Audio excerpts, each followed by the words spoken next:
Rough Magic, starring Donald Von Griffin, Kieran Torres, Leslie Denneberger, Lloyd Montgomery, and me, the GM, Brandon Blackmore. This game session brought to you by Sam Adams Oktoberfest. It's Oktoberfest, baby. And Susan got me some genuine German bratwurst. Package of those, and doing pretty well. Pretty happy with that. Oktoberfest beer, Marzen beer, and genuine German bratwurst, and nice soft new potato rolls and sauerkraut. I'm just a happy camper. I'm celebrating Oktoberfest early. All right, so where we at? Let's recap. Oh, before we do anything else, Lloyd. Mm-hmm. This is important. Yes. At some point during the game, your character's going to get abducted and questioned in a most vigorous manner. So I'm just telling you point blank. Because I'm screwing you over a little bit, I mean, it'll all work out. I promise. It'll all work out. Okay. But now, you can go along with it. I ran a campaign where I enslaved all of your characters, so I guess it comes around. Yeah, you did. I'm just telling you up front. Now, how it goes down, up to you. You can fight back. You can take out a couple of bad guys with well-placed fireballs. You can do whatever you want, or you can just say, all right, I'll go. Whatever you want, up to you. Just, at the end of the day, you're going to be tied to a chair, and people are going to be punching you. Just letting you know. Okay. And eventually, you'll get out, and it won't take as long as it did for Donald's character. Okay. Donald got punched. Donald got punched around too. He didn't really get punched. He got questioned. But he got put in a stone box for weeks. I talked my way out of jail 3 different times. Oh wow! And didn't go. But you got taken to the keep. Not the keep. In store for this? What? Is it something that's going to happen to all of us eventually? I don't know. Like with Donald's character, I didn't plan that ahead of time. It just kind of happened in the game. But with Lloyd's character, I've planned it ahead of time, which is why I'm warning him. Because I planned it ahead of time. Now, if it turns out it doesn't happen, because you guys do other things that make it moot, then never mind.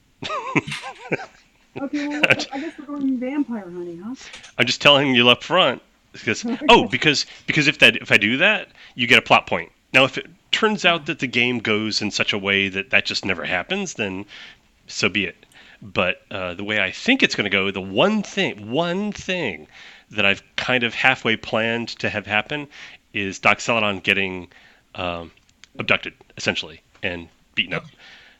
If it doesn't happen, fine. But if it does, I'll give you a plot point. We haven't had a whole lot of combat in this game, so plot points haven't really come up.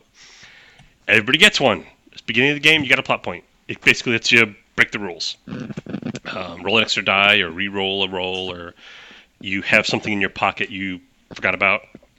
Oh, if only I had a grenade. Hey, wait, I think I have one.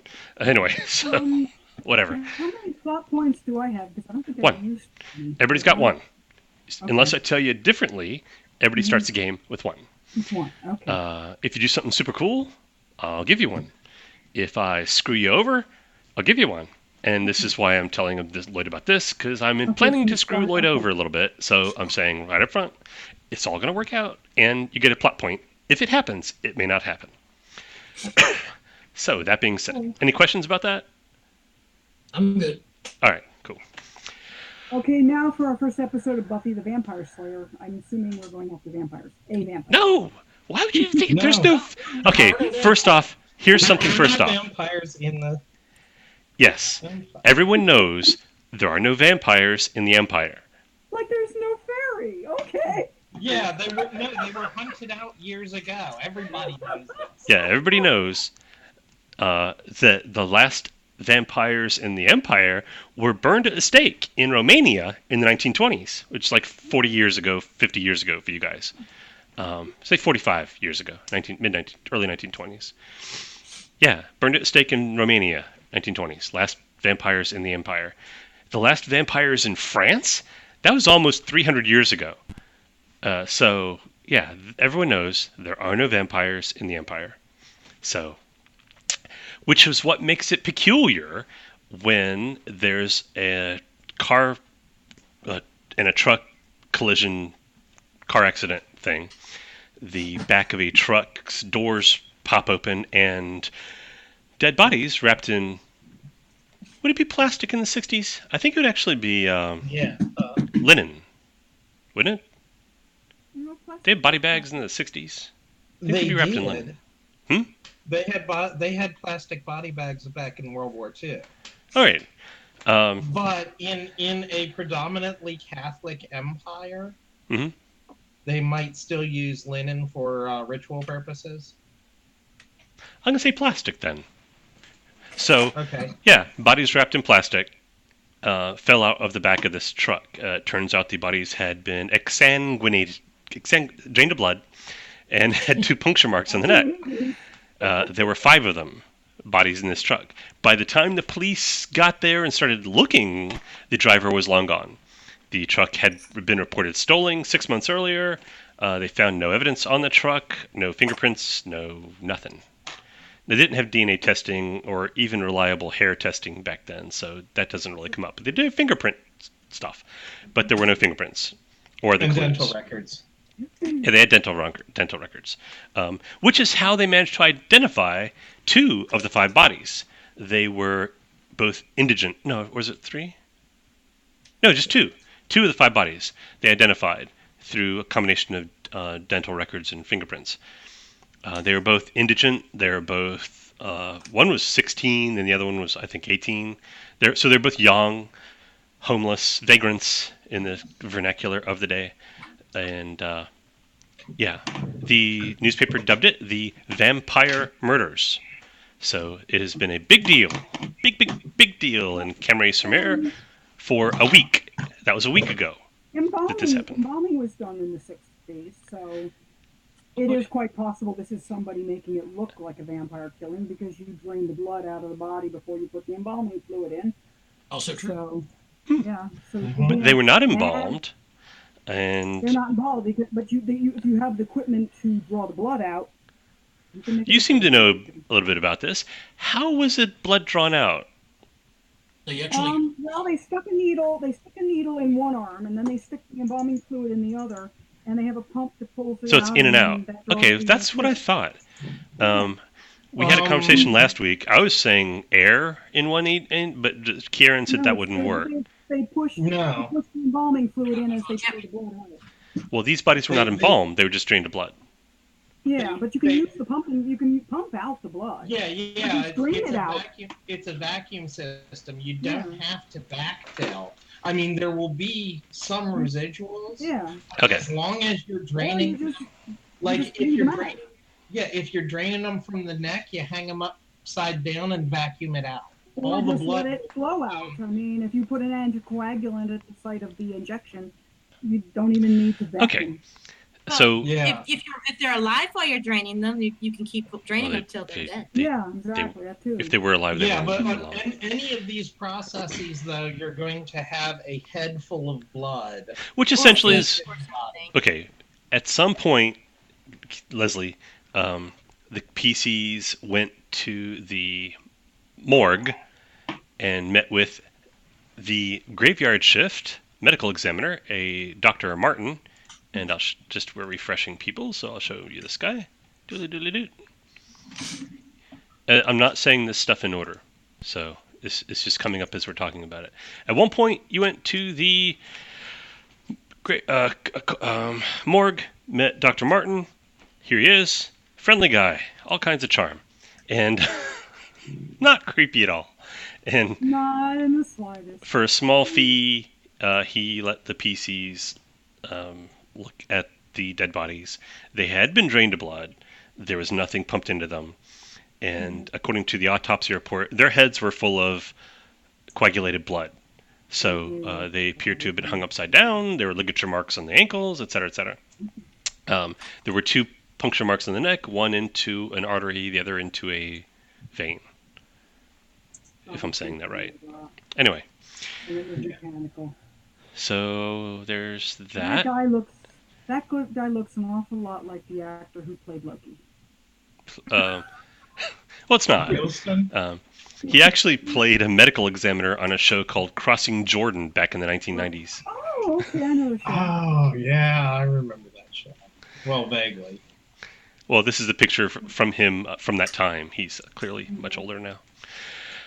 All right, so that happened. All right, so before we get to this part, though, Donald had a conversation with Detective Inspector Seagal, and I'll show you him just because we're recapping stuff, so you can see, because it's been so long since you've seen any of these guys. It refresh your memory a little bit. Okay, there's Detective Inspector Seagal.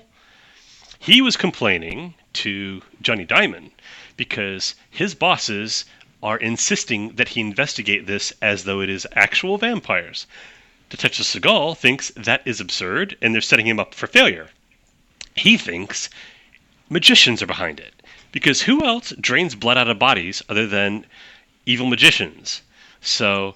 But his bosses don't want to look into that, because if they do, it'll stop being their case and it'll have to be turned over to the SIT, who actually investigates, for lack of a better word, magical crime. They don't want to give up the case. They want Cambrai-sur-Mer police to solve it. So they are insisting that he investigate it, looking for vampires, which he thinks is ridiculous. So on his way, hang on, I'm almost done. On his way to a cemetery for a stakeout, he stops in at the Gesundheit. He stops in at the Café Azure Americain, where your band, Child Roland, was playing, and or no, you weren't playing. You've been doing a tour of other parts of France. That's why you've been away for a while. So I know. Child Roland. That's the name of your band, unless you pick a different one. That's cool. Cool, awesome. And he basically says, Johnny, look, I know you know some of these magician types. I mean, I'm corrupt. I'm not blind. So I could really you'd be really doing me a favor if you would ask around, see what you can find out about this. Meanwhile, I'm going to go stake out a cemetery for vampires. Have a good night. And he left. So there's that. Carol was approached by her boss, Deputy Director Petronovich, and I'll show you her picture. This was the lady who had the ice cold stare, and She was the other person that the Count decided to kidnap. oh yeah, was she kidnapped too? Oh wow, all right, I'd forgotten about that. Or was she kidnapped? I thought she was kidnapped as well. Wasn't She she might have the been. government official that got kidnapped? She might have been. What was the Count even thinking with that? That was just nuts. I So- had no idea. He kidnapped like all the wrong people. Mm-hmm. Well, he kidnapped a bunch of kids that were the children of gangsters, of Parain gangsters, because the Count was Maghrebi, which is a different faction. Yeah. And To be honest, Brian, I'm surprised that we're the ones who took him down, considering the other people that he had kidnapped. Well, we Must kind have been picking numbers to see if they could have shot at him first. we kind of weren't. We were kind of just there on the scene when it all went down, if you remember. Yeah, you're right. We were. All we did was provide a way for everybody else to get out. yeah. you saved lots of people. Okay, so first of all, Deputy Director Petronovich called Carol into her office and said, I suppose you've heard of these vampire murders. The police are investigating it as though it's vampires. I want you to investigate it, you and your friends, because I know you have certain unusual acquaintances. So I want you to look into this. You have my full support, the support of the agency, as long as you don't tell anyone what you're doing. Because Anna Petronovich does not want the SIT to investigate this.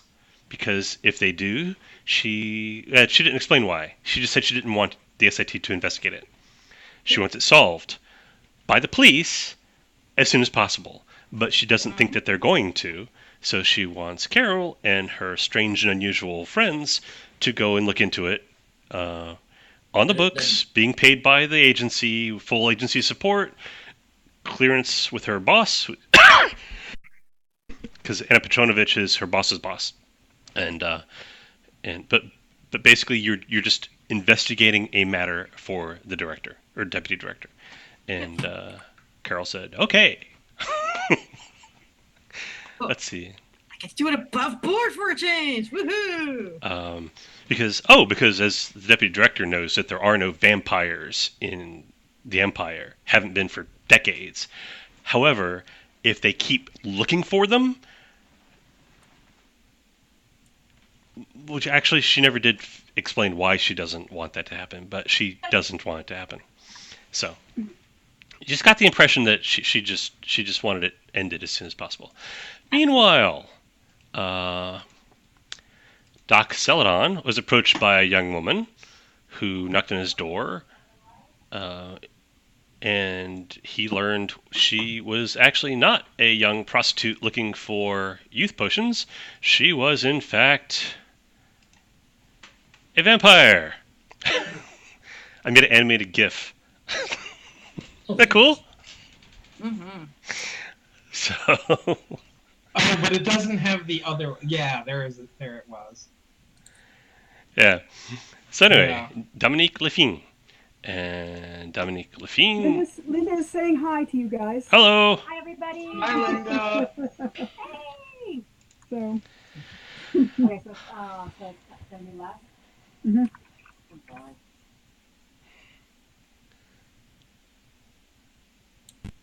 Why too much, Ben? Are we done?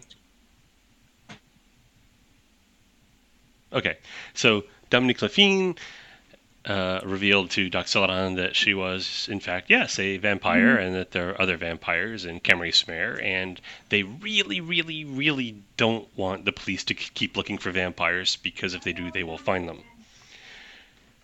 It's much safer for them if nobody thinks there are any.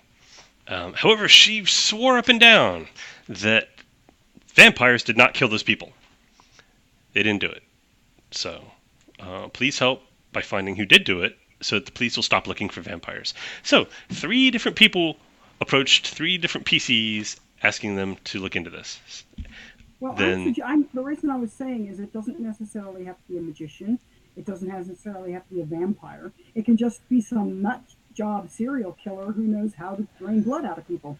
That was Could my, be. Who wants to make it look like a vampire did it. Could be. A butcher. All right, so let's see. Okay, so you went to the morgue. Well, everybody other than Leslie went to the morgue, met Dr. Martin, looked at the bodies, got pictures Dr. of them. Martin actually gave us a really helpful clue. Hmm? Dr. Martin actually gave us a very helpful clue, too. Oh, about the homeless shelter. Yes. St. Benedict's. Credit where the- credit is due, yes. The St. Benedict... Oh, yeah, okay, yeah, he is the one who told you about that. The St. Benedict Community Hospital... St. Benedict Community Hospital and Shelter for Vagrants. So I guess you went from there to St. Benedict's, where you met Dr. Amélie Fanu. Hang on, here's Dr. Fanu.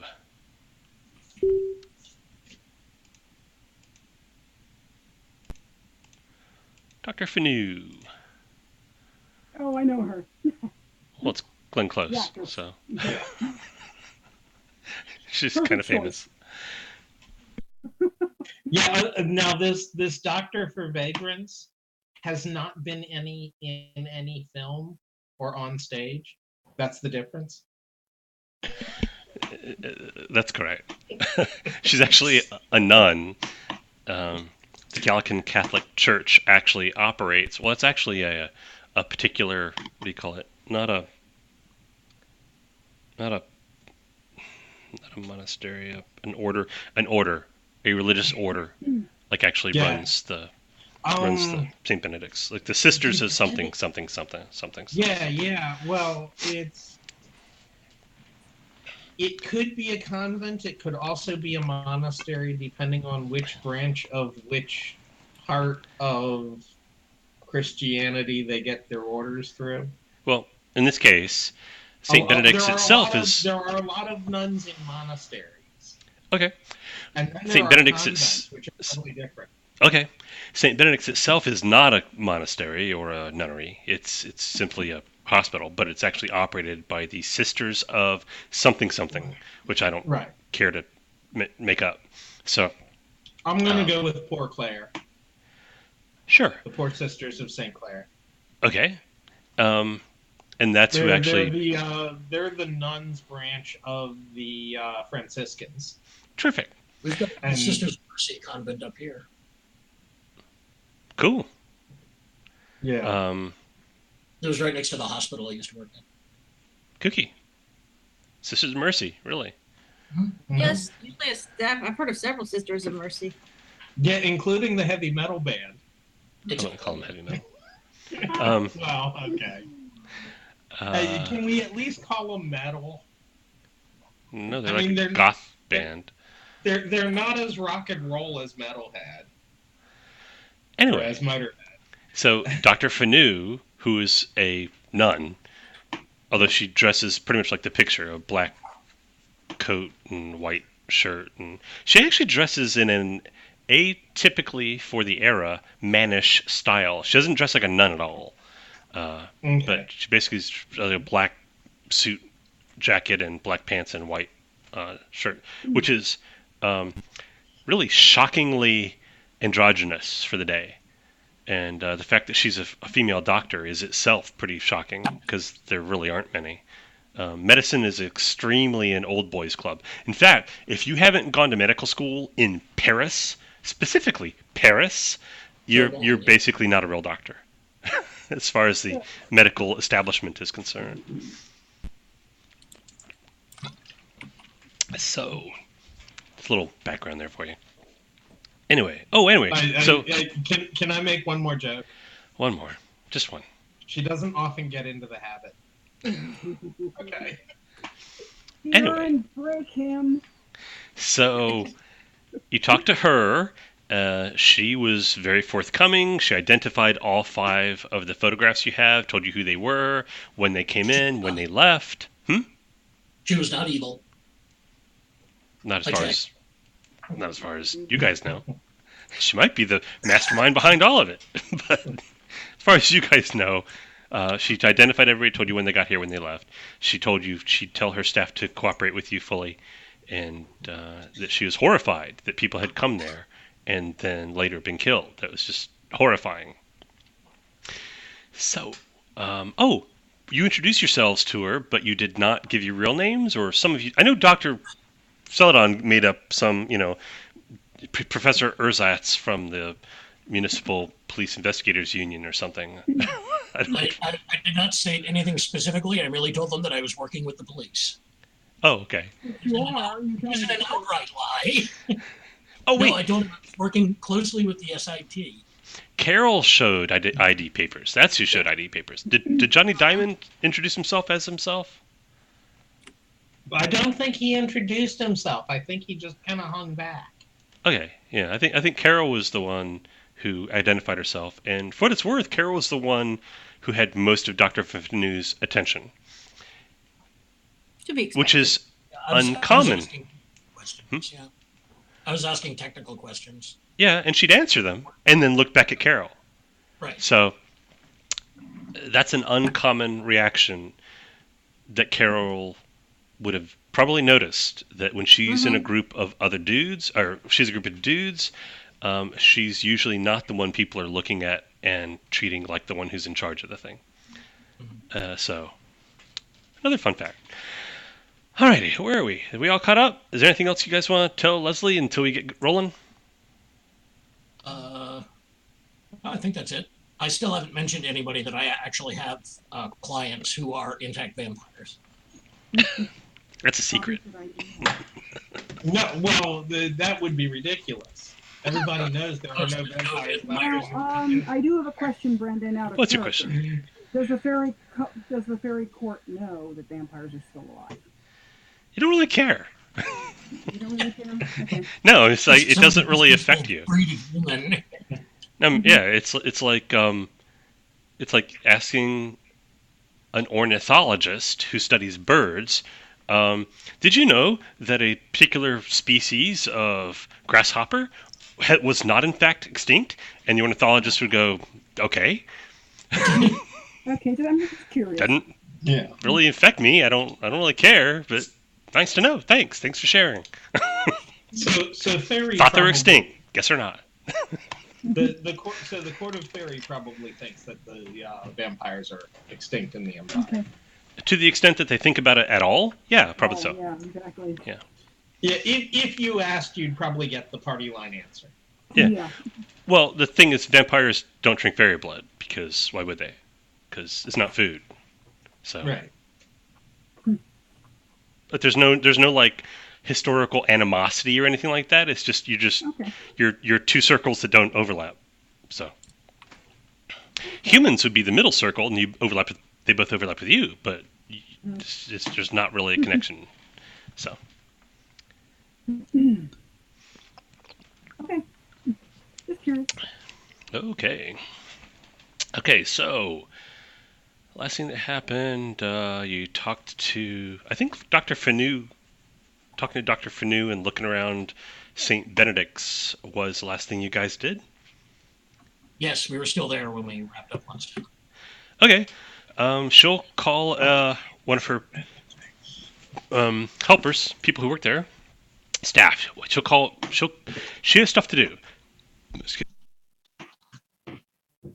Good heavens. Glad I muted that. So, what was I saying? Oh, she'll call one of her staff over. Oh, I got a good picture for that. I've been wanting to use her for a while. Hang on. Toot, toot, toot, toot, toot. Calls one of her staff over. Olivia. I even picked a name for her. Just waiting for a time to use her. She calls Olivia over and she says, Olivia, would you show these people around and answer any question they have? Please give them your full cooperation. If you're something you're not sure if you should tell them, don't come ask me, just tell them. And she's like, yes, ma'am. Or no, she says, yes, Dr. Fanu. She doesn't say yes, sister, or yes, Reverend Mother, or anything like that. She says, yes, Dr. Fanu. Okay, and then they walk away. Anybody who has any experience at all around nuns or priests or anything like that can tell. The staff here, and there's only like half a dozen of them. So 2 of them are dressed like nuns. They're wearing habits. They look like nuns. The other 4 look like modestly dressed civilians. So this woman, who introduced herself, says, hi, my name's Olivia. Do you want me to show you around, or do you have questions? What do you want to do first? She looks like a normal person. She's dressed like a normal person. Not quite as nice as in the picture, but like a normal person. Ask if she can tell us anything about the 5 dead people. Well, if you do it by name or by photo? By photo. Okay. She'll be horrified at first. I mean, she'll be like, are these people dead? Yes. Okay. It's not the first time I've seen dead people, but it's still a shock. Disturbing. Okay. Takes a deep breath, looks at, okay, I don't recognize this person. She hands that one back. Oh, her name is, and she gives a name, and she says she was here a month or so ago for, I don't think it was more than a week, maybe not even that long. Okay. I don't know that person. This person, she recognizes him. He was just here, like last week. Okay. Yeah, she tells you who he was, where he was from. She tells you a little bit about his life. He worked for a finance house, if I remember correctly. Lost all of his money, lost his house. His family turned their back on him. He found his way here, and he left. I think he said he was going to enter the priesthood or something like that. It's not exactly what he said, but that was the impression I got. We don't really talk to the people here. We serve them. We serve their needs and make sure they're okay, but we're not supposed to be their friend. If you don't understand? Okay. Right. But anyway, so Agree their partiality. right. Dr. Fanu insists that we maintain an air of dignity, and if we get too personal, it's bad. All right. Well, anyway, so he left just not even. It couldn't be much more than a week ago. Mhm. Maybe 2 weeks ago. No, it would be 2 weeks ago because it was before the feast of blah blah blah, blah. Some feast of Saint something. Because there's always feasts. Anyway, Valpurgia. Scholastica. What time of year is it? spring. So April. It's like the second week of April. So Could be. it's the Oh well, heck, that could be any of the. Easter related things. Yeah. Is it really? Is that when Easter is? Is I'm so off on these things. Some years. Somewhere in March and April April. is Easter. Yeah, late She March, names early a religious holiday from 2 weeks ago. So she says it was before that because she remembers because she thought it was a shame that he was leaving because they always have ham on the major religious holidays. The brothers of Saint something something something, they bring over like ham and beer and fresh food. It's we do this about 10 times a year. It's at least one a month. So, and she thought it was a shame that he was leaving before that. But he seemed very urgent about it. Like he had somewhere to go that he wanted to go to. So anyway, that's all really I remember from you. And I don't remember this last person. Okay. I'm sorry. I'm Olivia, and who are you? I'm Dr. Celadon, and indicate Johnny Diamond and Carol and tell her that we're working with the SIT investigating these murders. Oh, you think magic was involved in how these people died? Oh God, We're how horrible! we're not jumping to any conclusions as of yet. I mean, everybody knows it's not actually vampires, but magic? Oh, that's almost worse. Okay. Olivia de la Barge. Well, I have a question for you then. What's that? What is your theory? I haven't If really not thought about it. I just thought it was some horrible person who liked killing people. Homicidal maniac, I think is the medical phrase for that. And you wouldn't happen to know any? No. Ew. Don't mind him. He's nuts. Okay. Anyway, check her aura too, Brandon, just to make sure she's not a homicidal maniac. Hang on. Let me look up the aura thing because I don't remember what it is. So.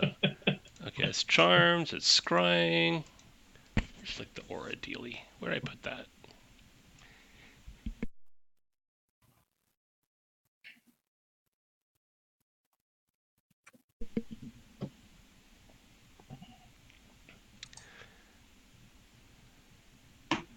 Could have sworn I. Oh, gifts. Oh, there it is. I found. Yeah. Oh, okay. I was looking somewhere else. I was looking at our maid site, and that wasn't right. Skills, supernaturals, actions. Yeah, no. It says John- aura. John I even have it open in a tab. All right. So you Ba- get a roll. Basically, Johnny had to ask. Put the hat on. Okay. Yeah, I was trying, but it wasn't working right with the headphones. It's okay. We'll just imagine. But Okay, so Okay. you make a reason roll. It's a perception reason roll. And I have rolled against you, and you tell me what you get. Not too great. 11. Okay, you get just a... Oh, actually, hang on. I mean, you might have gotten something. Okay.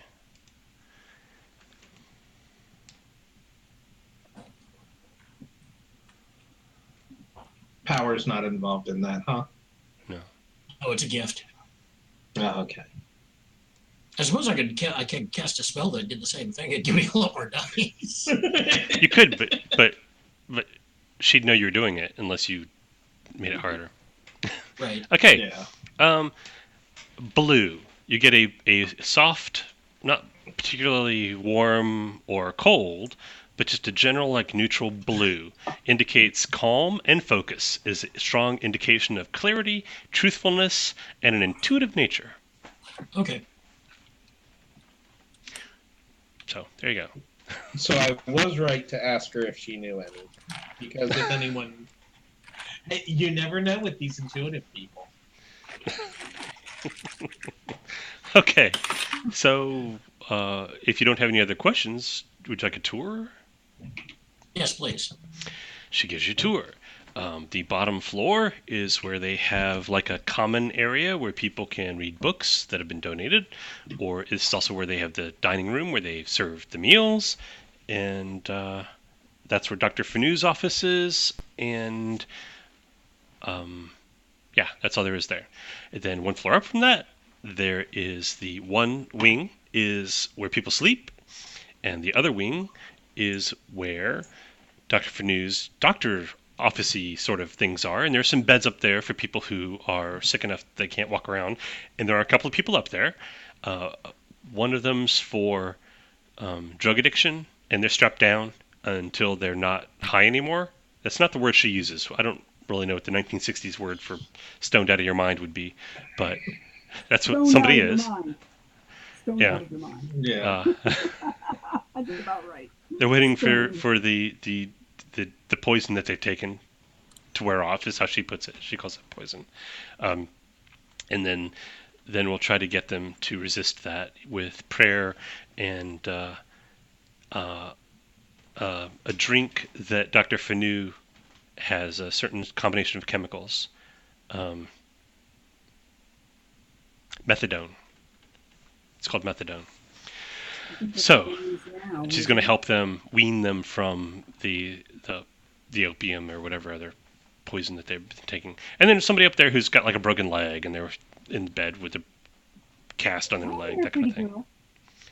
Oh, and there's like a young woman who she doesn't go into detail about why she's there. She's just here resting until she's stronger.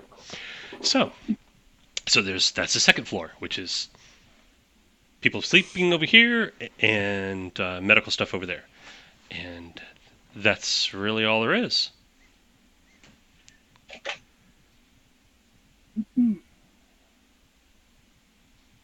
Okay. How many people do they currently have staying here?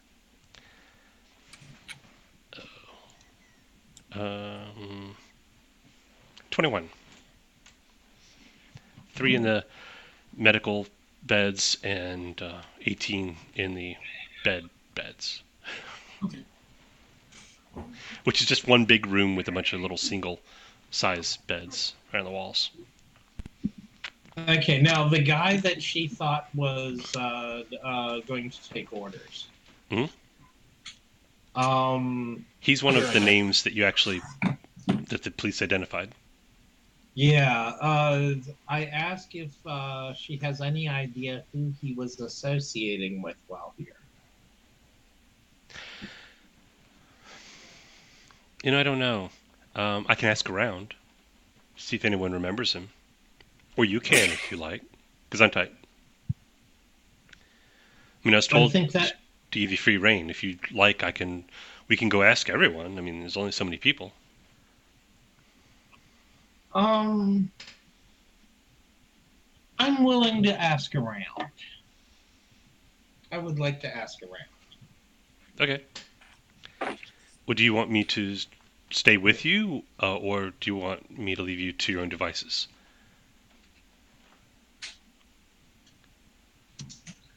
Either way, as you wish. I'm simply trying to find out what happened to these unfortunate folks. Okay. Well, I'll stay with you then, and that way, if you have any questions for me, I'll be available. Okay. Okay. You walk around. You ask everybody questions. Have you seen this guy? Have you seen this person? Yeah. Do you know who he had been talking to? And that kind Most of the thing? people who are here now have only been here for less than 3 or 4 weeks. So you see people who recognize like the 2 most recent faces, or one of the 2 most recent faces. But you get the impression people don't really socialize here. So you'll get some people who just don't want to answer your questions at all.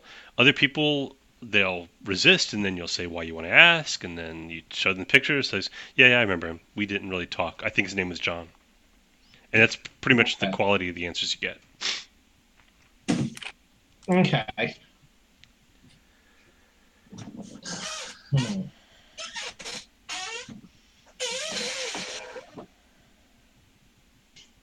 Great chair, Lloyd.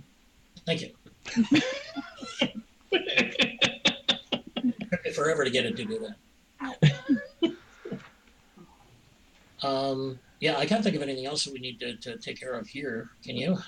Yeah, no, I'd like to know who these people were associating with, but that doesn't seem to be happening. No, most of the people here seem kind of depressed and not very social. And some are clearly sick, coughing or whatever. Yeah. Or twitchy from, withdrawal from something. Okay.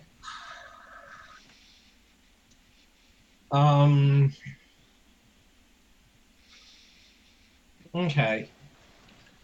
On my way out, I'm going to slip a 100-franc note into the donation box. All right. It's a fair amount of money, right? That's a huge amount of money. Okay. In that case, yes.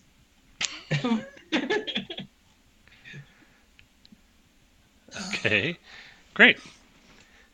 Because these people are also the people of Camaret-sur-Mer. They are. It's true. And so... All right. Have we found out any backgrounds on these people other than the fact that they were all here at one point? What was the beginning of that question? Have we found out any backgrounds on these people other than the fact that they were all here at one point? The dead people, I mean. In general terms, the police found out backgrounds on two of them, and that one was a guy who lost everything in the financial markets, like a year ago, and has been pretty much homeless since then. And he came here like 2 months ago, and was here for a couple of weeks, then left. And that's the one that Olivia remembers. Right. Because apparently he was more social than most. And there was a girl who was like 16, and they identified her from, they identified him from dental records, and they identified the girl from police reports because her parents filed missing persons reports on her. She actually ran away, so they had actual missing person reports on her, and so they managed to find her that way. And she was a runaway. And that's really all you know. Just some 16-year-old girl been living on the street for a year. Right. Not even that. Not even that. Maybe 6 months. At some point, put together all of the names and faces and whatever background we could get on them. Write it all up and make a couple of copies of it so that Johnny can give one copy to the police and Carol can give one copy to her boss. Oh, cool. So where would you be doing that? Oh, one clue you have not followed up on, so I'm going to remind you of it. I mean, I'm not promising you'll find anything, but it's a clue, so you never know. The truck, the van that the dead bodies were in that fell out and started this whole thing. Right. Yeah, it was stolen 6 months ago? It was reported stolen 6 months ago. Okay, who's the owner of record? A delivery company. So, most likely it was just simply stolen from them. Right, which makes it likely that it wasn't. Oh, okay. Police impound? Yes, it's a police impound. Along with a number of... Would you like a look at it? I can always ask the inspector. Well, In trade for that information that you... I was going to slip the guy at the impound yard a 10-franc note, so whichever you think is better. Most likely, the good inspector is just going to tell us to. Yeah. But Yeah. The good inspector will probably tell us exactly how much to bribe the fellow at the Exactly. So we might as well at least give that guy his payday. Okay, yeah. Find out how much it costs to bribe the impound yard guy, and then go take a look at the van. Okay, so this is like the next I think day. That 10-pound note sounds about right. This is the next. So you're going back to the Cafe Azure because we got to bring Leslie into this before Leslie has to leave. So Right. Okay. Well, let's do that first because Johnny Diamond has a typewriter. whose Halloween Okay, phone is ringing? That is really creepy music. No, I'm in favor of. Yeah. I'm in favor of. I have till 8:10. Okay. Oh, like literally 7 minutes. Well, thanks for coming. That means I can come back, probably, depending on how long they take. I've only at this point have till 8:10.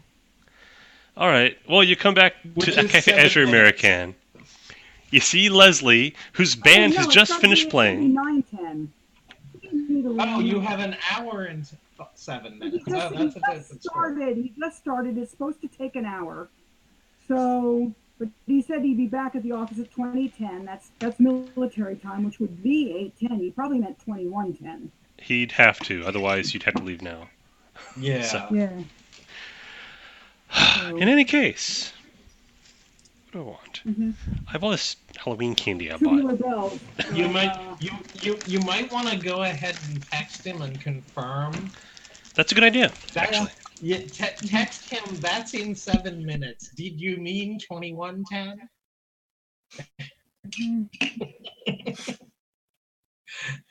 But yes, I mean, if it's a typewriter handy, I'll write up reports. Mm-hmm. I have a 1948 Royal Portable. I Now Johnny Diamond has a better typewriter than that.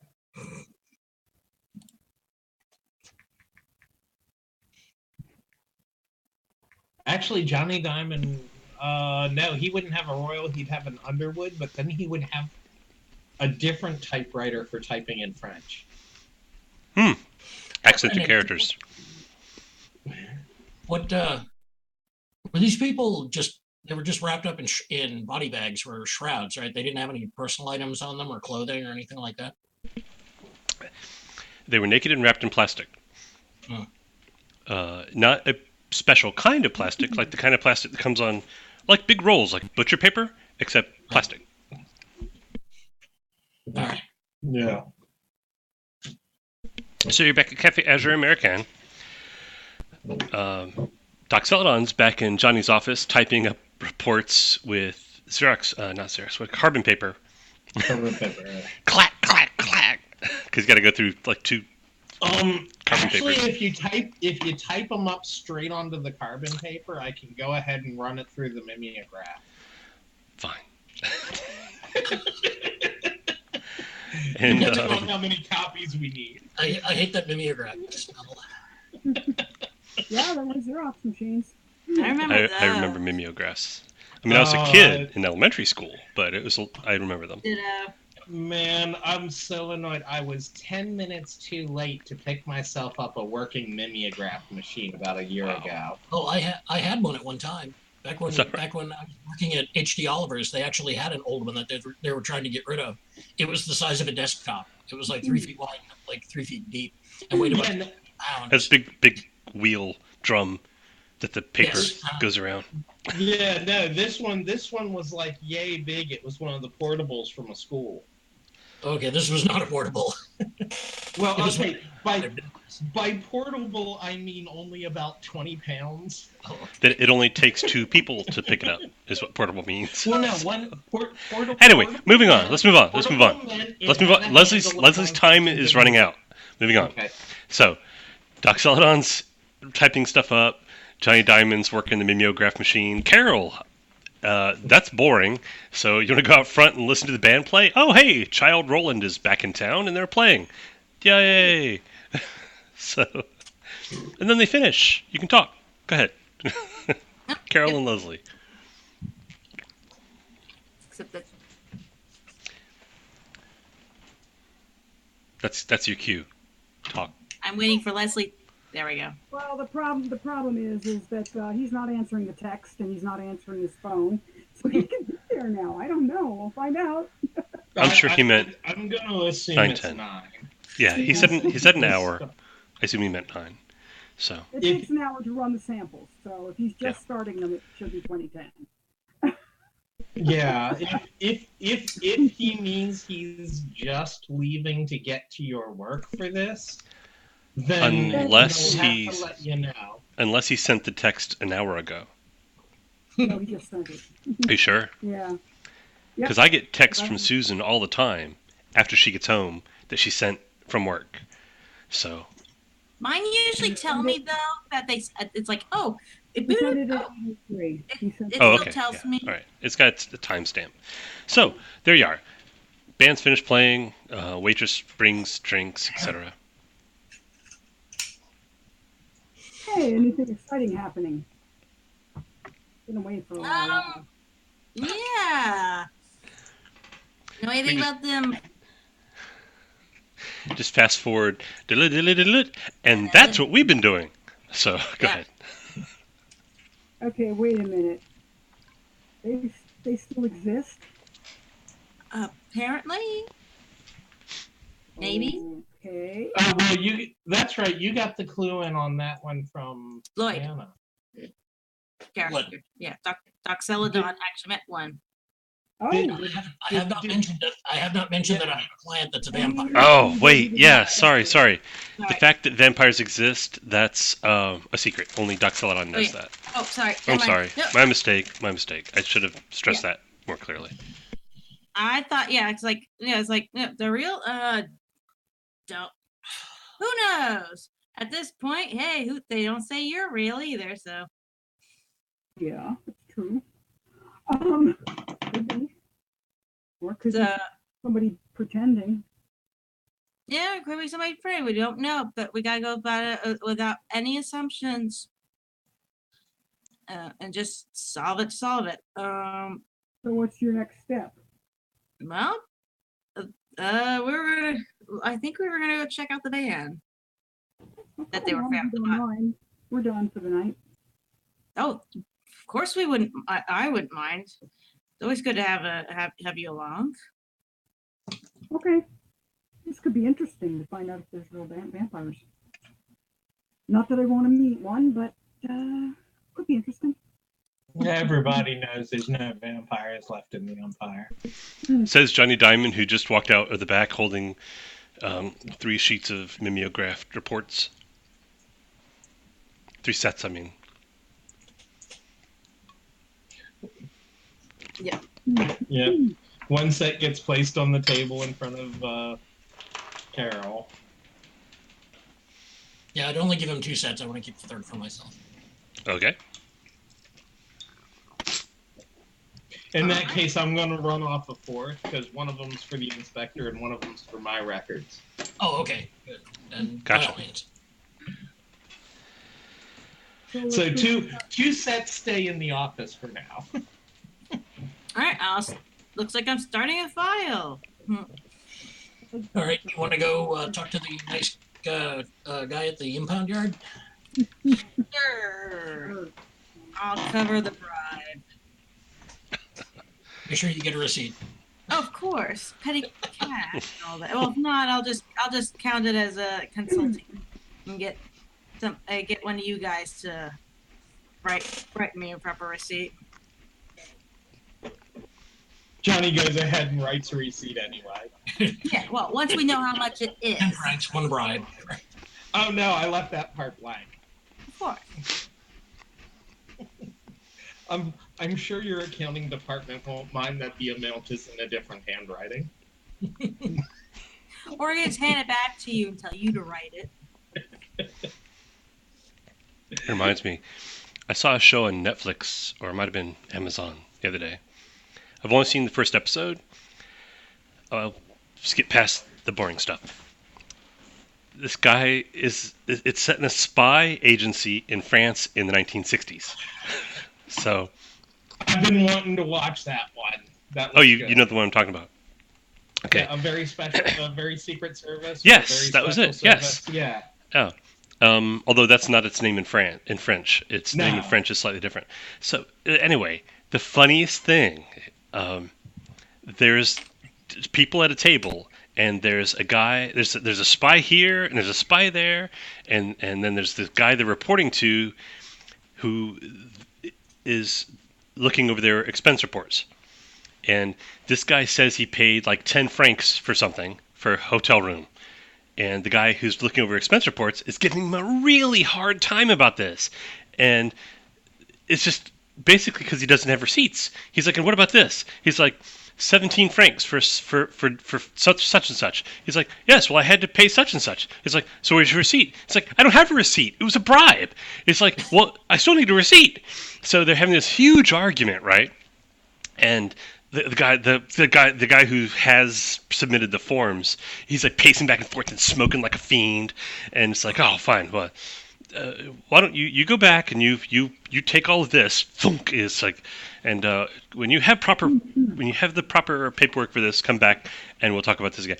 Okay, so you, agent so and so, and the other guy says, yes, okay. So I see here you have 175 francs, and this is for a prostitute. And he's like, yes, and the receipt's right there. He's like, okay, yes, receipt. Okay, great. 375 francs for this is a bribe for a commissar of. It's like, yeah, the receipt's right there. Okay, and the other guy's like, what the fuck? These are like hundreds of francs, and you're just saying okay. Mine is like 17, and you're giving me a hard time. It's like, yes, but he has receipts. So it just struck me really funny. Anyway, No, I completely imagine that's how it works in this game. I am determined in my head that this is exactly how the police force and the SIT work in this game. Yes. And all of those receipts can be in the same handwriting. Exactly. Yeah. Written on the As long same as they're paper. there. Yeah, as long as they're there. okay. So you got your reports. You've met up with Leslie. It's we're gonna say 8:15 on a Tuesday night. And we're gonna go bribe somebody, I guess. Heading to a police impound lot to look at a van. Yes. All right, cool. You get there. It's an impound lot. There's a guard at the gate. You bribe him. He opens the gate, lets you in. It's there's like no tension at all in this entire process. He's like, good evening, monsieur. And you're like, yes, we'd like to go in. You pass him 10 francs. He's like, of course, monsieur. And he goes and he just rolls the gate open. So it just assumes you know what you're doing. So, you find the van. What are you going to do with it? Search it inside and out first, and then see what I can find out. See if I can possibly cast a retrocognition on the thing. I don't know. All right. What kind of The connection van, there was gonna- the van itself looks like it has been thoroughly searched. Like the front seats are just kind of sitting in it. They've been Right. unbolted and are been put back just like sitting in it. But like you couldn't drive it. I mean, you could, but you'd be on a really wobbly seat. It's so anything that's been removable has been removed and just kind of put back. And in the back of the van, there's like a spare tire that has been removed from its spare tire mounting bracket and is just like laying there along with the bolts, like that kind of deal. Yeah. So you don't find any. You don't need to roll. Anybody who's got investigation or anything, you don't need to roll. You don't find anything. The police didn't find anything. You don't find anything. You can look magically. You're going to do some kind of retrocognition. Let me look up magic stuffs. What do we Okay, do? Johnny Diamond shakes the spare tire anyway because he notices it hasn't been taken off the rim. It's true. There are things the police did not do. They did not take any of the tires off the rim. They did not. They didn't cut open the seats. They weren't looking for contraband. In other words, they were just looking for clues. If they had been Right. looking for somebody smuggling something, the seats would have been cut open, the tires have been taken off the Pedals. rims, etc. Yeah. But that's not what they were looking for, so they didn't do it. Okay. Brendan, I rolled it on my spellcasting, and I rolled 3 6s. Zowie.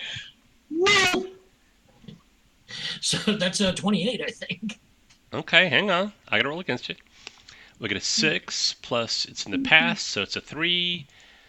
That's a 9. I roll against you. I roll pretty well. That's okay. Now, are you looking for anything in particular, or just in general, just seeing what you get? Just dialing the clock back to see what happens. Okay. Well, it's not like rewinding a VCR. You more or less just get them because you're not asking something specific. You're just kind of going to get impressions, and Right. the impression you get is dozens and dozens of trips back and forth from here to areas of the waterfront, but different areas of the waterfront outside the city. So it's not the same path, but what they all have in common is that there are anywhere from 3 to 6 dead bodies in the back. Does he get an impression? Does he get an impression of people who's put the dead bodies in there? Where do they start from? Yeah. I was gonna say trips from here to there. Where is here? And who's the driver? Who's the driver? Are there any other people involved? Not that worried about that much. I just want to know what the point that it takes the bodies to the waterfront from is. Hang on. Let me roll something else. That's a good question. That's an excellent question. Where is here? Oh, shit. All right. And who's driving? Well, that's not good for me. Let me see. So, His role, he should know who's driving too. just Brandon, it's give me a your game. minute. Just give me a minute. Yeah. What were you saying, Lloyd? I said it's your game. Feel free to cheat if you have to. I might. Yeah. Agreed. You get a really clear impression because you're kind of like seeing a whole bunch of time just all compressed like into one set of visions. There's like blurs, but you get one face that appears multiple times on different trips. That is either it's the person who loaded the back of the truck, and you can kind of assume it's the driver, but at the very least, it's the person who loaded the back of the truck. Right. And you do get where the truck started because it started from the same point each time. It is a warehouse. Warehouse? Yeah, sure, warehouse. Everything has to happen in the warehouse. A slaughterhouse, a meat packing plant. Okay. Surprise. Yeah, that sounds good. I like that. We've just clicked the creepy factor up like another 2 notches there. Makes perfect sense to me. Yep. I did mention butchers as being people who have knowledge of this skill. So the face. Do we have a look? Okay. Do I recognize the person? No, but you would if you saw him again. Okay. All right. Do I know where the warehouse is? Yes. We're gonna say it's where's that rough part of town? Right over there. Crozon. Camaret-sur-Mer is surrounded by docks. It's the 5th district, Crozon. Camaret-sur-Mer is surrounded by docks, marinas, and piers, but the bulk of Camaret-sur-Mer sea trade passes through the wharfs and warehouses of Crozon on the southern coastline. It's a rough district full of rough taverns frequented by rough people. Even the residents do not travel the streets alone at night if they can help it. There you go. Let's It's a go. warehouse. It's a meat packing warehouse in Crozon. I will inform everyone else of this fact and tell them that we should probably go there. Which family of organized crime owns this particular warehouse? Well, you don't know off the top of your head, but you can ask around. Depends on how long you want to wait before you go look into it. It might be nice to know. That is a good Johnny Diamond question. It never would have even occurred to my character to think of it. It's like, here's who owns the warehouse. Let's go find out. Let's go. So, what are you doing now? Let's say it's now like 9 o'clock at night on a Tuesday. Oh, come on, man. Let's wait 2 hours and then go to the meatpacking plant. What better time would it be than midnight? Okay, in 2 hours, I'm gonna try and find out who owns the warehouse, who owns the meatpacking plant. or at least who runs the grift there. So you go back to your office and hang out for a couple of hours, or Who runs the protection racket? It shouldn't be hard to, there's not that many people you have to poke to find out who has that part of the docks. The easiest way is just go down there and talk to somebody who owns a business there. It's like, by the way, which family runs this place? Yeah, exactly. Oh. Stop by on the way and ask the local grocery store owner which family owns the meatpacking plant. Fun fact, or you may find it fun. I think it's fun. The peninsula on which Khmer, the city, actually is, the Crozon Peninsula is what it's called. It's only about 2 miles from north coast to south coast, and about 12 miles long. And it's got like little pokey parts that poke out like that. But it's actually not that big. It's smaller than, it's bigger than Richmond, but I think it's smaller than Henrico. Hang on. I'm not sure about Richmond. It's actually smaller than I actually thought it was. I'm thinking. I remember living in Boulder, which was like 2.5 miles by like 5 or 6. Very weird. We used to call Boulder 10 square miles surrounded by reality. Yeah, so it's maybe surface area wise, it's maybe twice the size of the actual city of Richmond. But it's probably smaller than the area of Richmond plus the settled parts of Henrico. So yeah. Anyway, fun fact. I didn't really have a clear idea how large it was until just a minute ago. So you're going to go back to Johnny's office, and he's going to call around, see what he can find out about this meat packing warehouse. You know what? No, I could probably do that on site. Yeah, we don't have to wait until midnight. I was kidding about that. Yeah, let's go. Yeah, with my... We could probably cause enough trouble in the next half an hour that I can get my fix for the night before I have to go back to work. Yeah, okay. with it's only like a 10-minute drive. Probably just stop by any business in the area and... Well, yeah, except it's 9 o'clock at night, and most of the businesses in the area will be locked up and dark. So... I don't think it's going to matter since we're not going after the family. It's a warehouse and wharf district. They don't do a lot of work at night.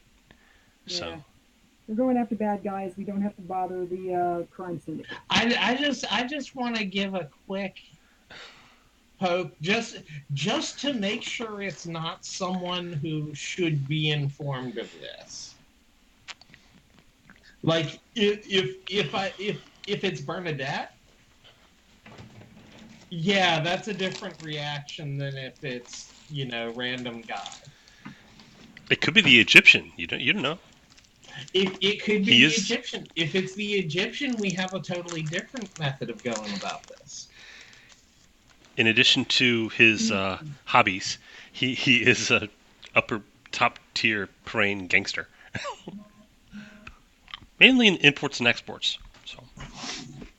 All right, well, let's go case the joint first. We don't necessarily have to kick in the door. Okay. Takes you 10 minutes to drive there. The neighborhood is mostly dark. There are some taverns that are open. There are some boarding houses that are lit that people live in. But for the most part, it's big warehouses and stuff like that. You find the warehouse that Lloyd pictured, Doc Celadon pictured. He gives you directions to it, following like the path that the truck took in his vision. And you find it. And it's dark and it's locked up. Yeah. Now what? Well, I guess by casing the joint, it means we need to find out where all the cameras are and everything. So if we are going to kick down the door, nobody can see us.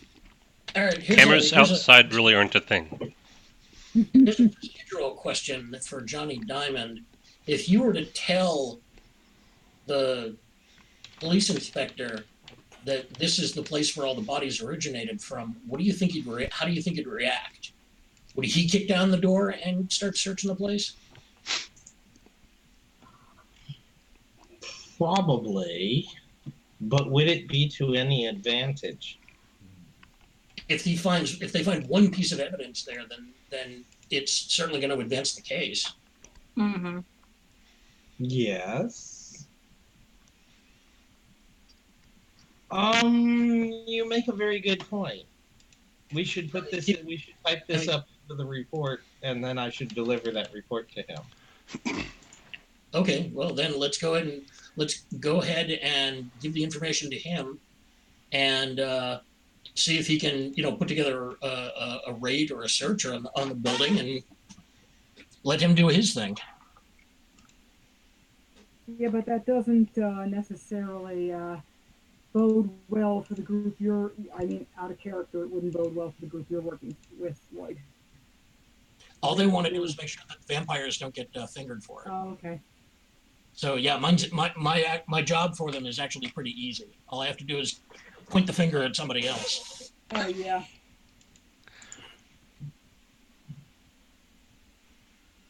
Well, it'd take all the fun out of the night if we went to the police with this. Well, I was going to say a couple of us could stay here and keep an eye on the place if Johnny wants to go and let the inspector know. Oh, cool. Okay. Here's a picture. This is more or less what you're looking at. So let's do this. I like visual aids. There you go. This is more or less what you're looking at. Okay. Dark street. Not really anybody around. There's a few lights, but basically everybody's gone home for the day. All right, cool. So what you playing? Who's staying there? Who's leaving? What are you doing? Well,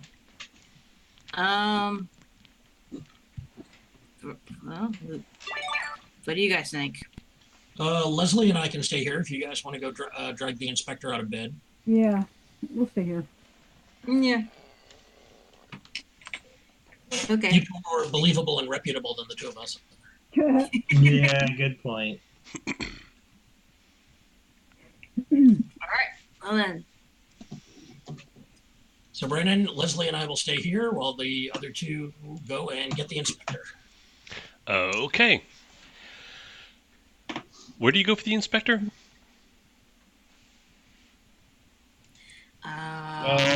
Don't I have You have his office number. Yeah, call his office. We'll go find a phone. Okay. Okay. Sergeant Pierre. Municipal Police. Sergeant Pierre. Yes, is the inspector there? Which one? Inspector whom? Seagal. No, he is unavailable at the moment. May I take a message? Who's calling, please? Yeah. S'il vous plaît. This is Johnny Diamond, and I have critical the gangster. information. All right. Just a moment. I have Johnny critical Diamond. information concerning his current case. The vampire murders. Okay. And what is your Yes, information, sir? You can get that message to him tonight. Yes. Wait, what? What? And the message is what? What is the information that you have?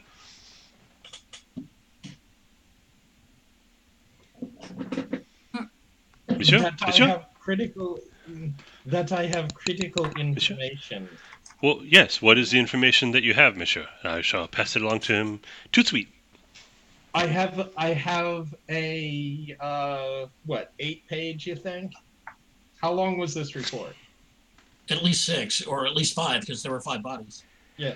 I have a 7-page report that ends in the address in which the truck began its voyage. Okay.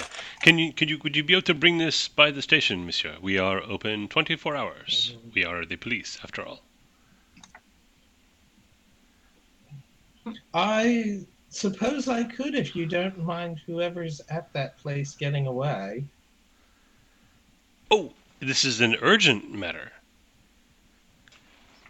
Yes, I believe I described it as urgent from the beginning. Oh, pardonnez-moi. One moment, please. Do they have Muzak Wait, in the you're- 60s, right? Clunk. And there's like a... It's not a dial tone. You've been put on hold. A couple minutes later, he comes back. Clunk. And there's like a...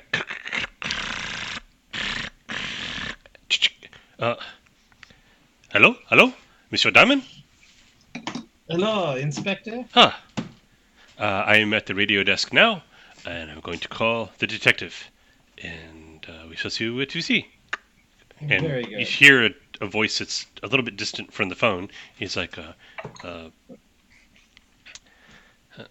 Cameron Smear, desk 17 to Detective Inspector Segal. And there's like, and there's a, oui, this is Segal. What is the matter? It's like, I have Monsieur Diamond on the telephone. He has an urgent information to give you about your current case. And Segal says, oh, fantastic. I will be there. Where? He is at the... Real quick, the typo was incredible. They meant 10:10, as in no military time. Oh, Not wow. 2010, 10:10. Wow. We've got some time. Spectacular. Oh, and is he at the police station now? It's like, no, I have him on the telephone, monsieur. It's like, oh, well, where is he? It's like, excuse, Monsieur Diamond, where are you now? Please connect me to the inspector. I have him on the radio. Okay, just a moment. Okay. Inspector Okay, Monsieur Diamond, you may speak now. The detective can hear you. Detective Segal. You hear like an echo of what you say in your ears, but I'm not going to do it. And you hear Detective Skull say, oui, Monsieur Diamond. I await your information most expectantly. I have a full report for you, but the urgent information this evening is, and I repeat the address of the meatpacking plant. Was the point of origin for all of the trips that van took with bodies in the back. Rue de Vallon. Rue de Vallon. Rue de Vallon. And you give him an address in Rue de Vallon.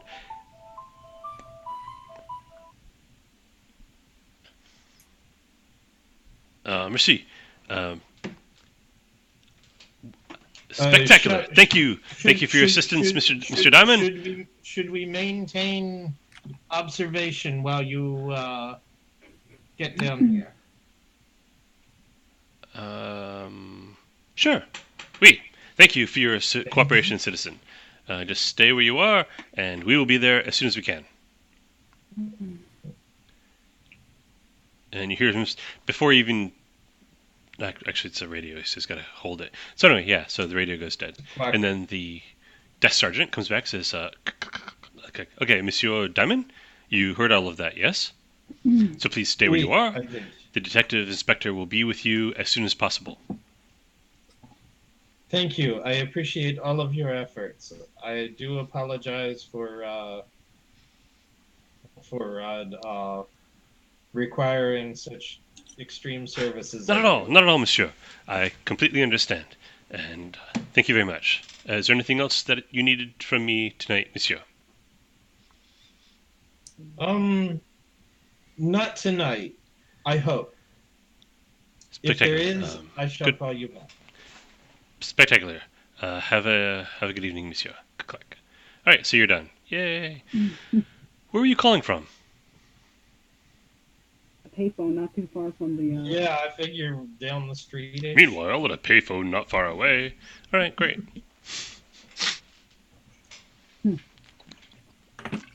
So I guess I mean, there was Carol no and point in me driving all the way back to the nice part of town. no, it makes no sense. There are payphones all over the place. So, I guess Carol and Johnny Diamond come back. Mm-hmm. Okay, there you are. It's Anything dark. exciting happen while they're gone? Nah, Oh, okay. It's a warehouse. it's a warehouse. There's really nothing going on. Not However, even any after they come back- combinations. Let's see. That's pretty good. Okay, you guys can come back and you get like a brief conversation in before people start shooting at you. So go ahead, have that conversation. So what's the word? Are the police on the way? Like great loud paddy wagons and sirens and guns blazing and that sort of thing. Oh, I don't know, but the inspector was very interested in the address of this place. Oh, okay. Well, I think I woke him. let's hope there's something for his trouble here. Otherwise, it's going to be rather embarrassing for all of us. He did say he Yes, was going to come and to stay where we were. So I presume he would not want us to stand outside all night and for like 2 days while he decided to get his act together. That makes a certain degree of sense. Yes. On the other hand, this is Detective Inspector Cigar. No, I jest. Well, he wouldn't want to inconvenience you too much. He might have to start paying for his drinks. Mm-hmm. Okay. Or worse yet, not taking credit for this bust. So where are you Also- guys sitting while you're talking about this kind of stuff? Well, I'm guessing if we probably aren't just standing in the middle of the road. That would be very, very. Conspicuous. Yeah, no, it would. I think that we probably were observing from a shadow somewhere. Or a nearby rooftop. Yeah. You did drive Something here. more or less conspicuous. I You would have- be. Oh Anyway. yeah, or we could just be sitting in the car Yeah. in an alley. Well, a car would be too confining if some kind of shit hits the fan. I think Would the it? car's pretty conspicuous too. Yes, but a car, especially at that age, you really can't hear what we're saying unless we're talking loud. That's true. Yeah. Yeah. You could basically Besides, there's stand only four up of and us. Yeah, there's only 4 of us. You could fit like 6 more people in the car. you could have a Not to mention they're slightly more bulletproof than the present day cars. yeah. You could have a band in there with you. Only slightly. Okay. Except this is the point where we find out that Johnny Diamond owns a Volkswagen Beetle. We're basically sitting on top of each other at this point. No, I think we've ended up taking like 6 or 7 at a time in one of my cars. Not in the Roadster, of course. Okay, so it's a big car. We're probably parked in the shadow in an alley somewhere. Yeah. No, I seem to remember like Carol, Doc Celadon, Johnny, Sebastian, Father Leo. We had 5 or 6 in one of his cars at one point. Oh, excellent. I found a pretty good picture. Okay, there's a thump on top of the car. As something landing on top of the car. Something heavy. And we're going to go... You know, if this was the 21st century, I'd say, oh, what a start to being attacked by a vampire. It's a whole TV show. Out of character. All right. So... Order initiating conflict. Let's see. Each player makes a perception reason roll for their character. So everybody do that. And I'm going to make one for the antagonist. And specialty means I add another die, right? Yes. Okay. And I have Especially no detection. I just, what do I roll with no detection? It's perception, which is a skill. Move on. If you don't have the skill, it's just 2d6 in whatever you roll. If you have the skill, it's 2d6 plus your reason.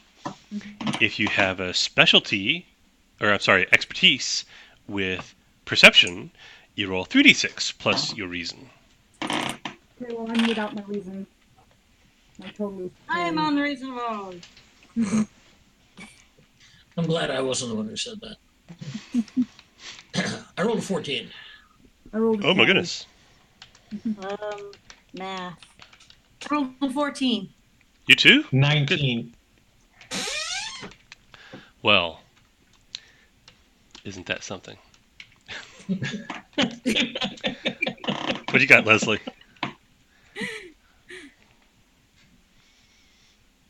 I don't have perception as a skill. So For 2d6.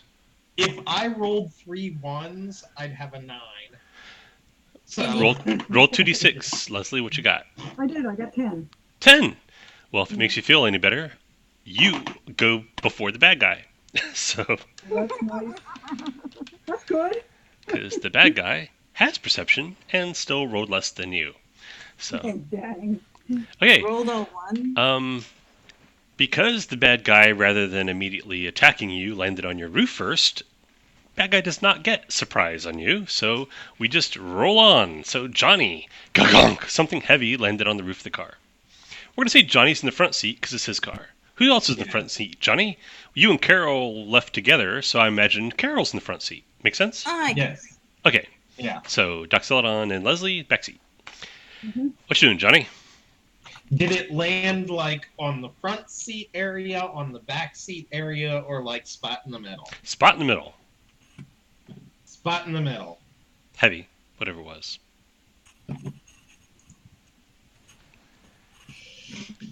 Oh, and I don't have the car running because we were being No. stealthy. You've been stopped, parked here for at least a half hour, probably more.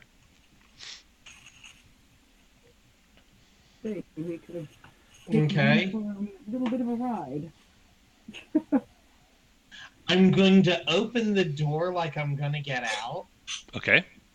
And if somebody reaches for me, I'm slamming the door on his arm. Okay. And that could cause quite a bruise because they're big, heavy doors. Is that what you're doing for now? You're waiting for somebody to reach for you? Yeah. I'm starting the door open, and then I'm kind of going to hold my attack until something happens. Okay. That makes sense. Doc Celadon, sitting directly behind Johnny Diamond, trying to open his door. What do you do?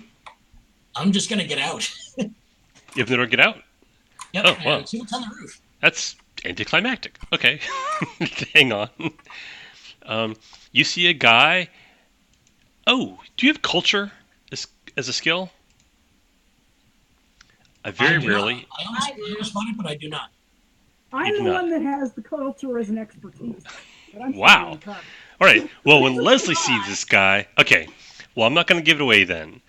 No, I kind of have to because you can do stuff. All right. I'm gonna give it away then. So, well, just try to act surprised when you see him. Okay. So this guy is standing on the roof of the car, crouched over. The werewolf. Well, he certainly looks like one.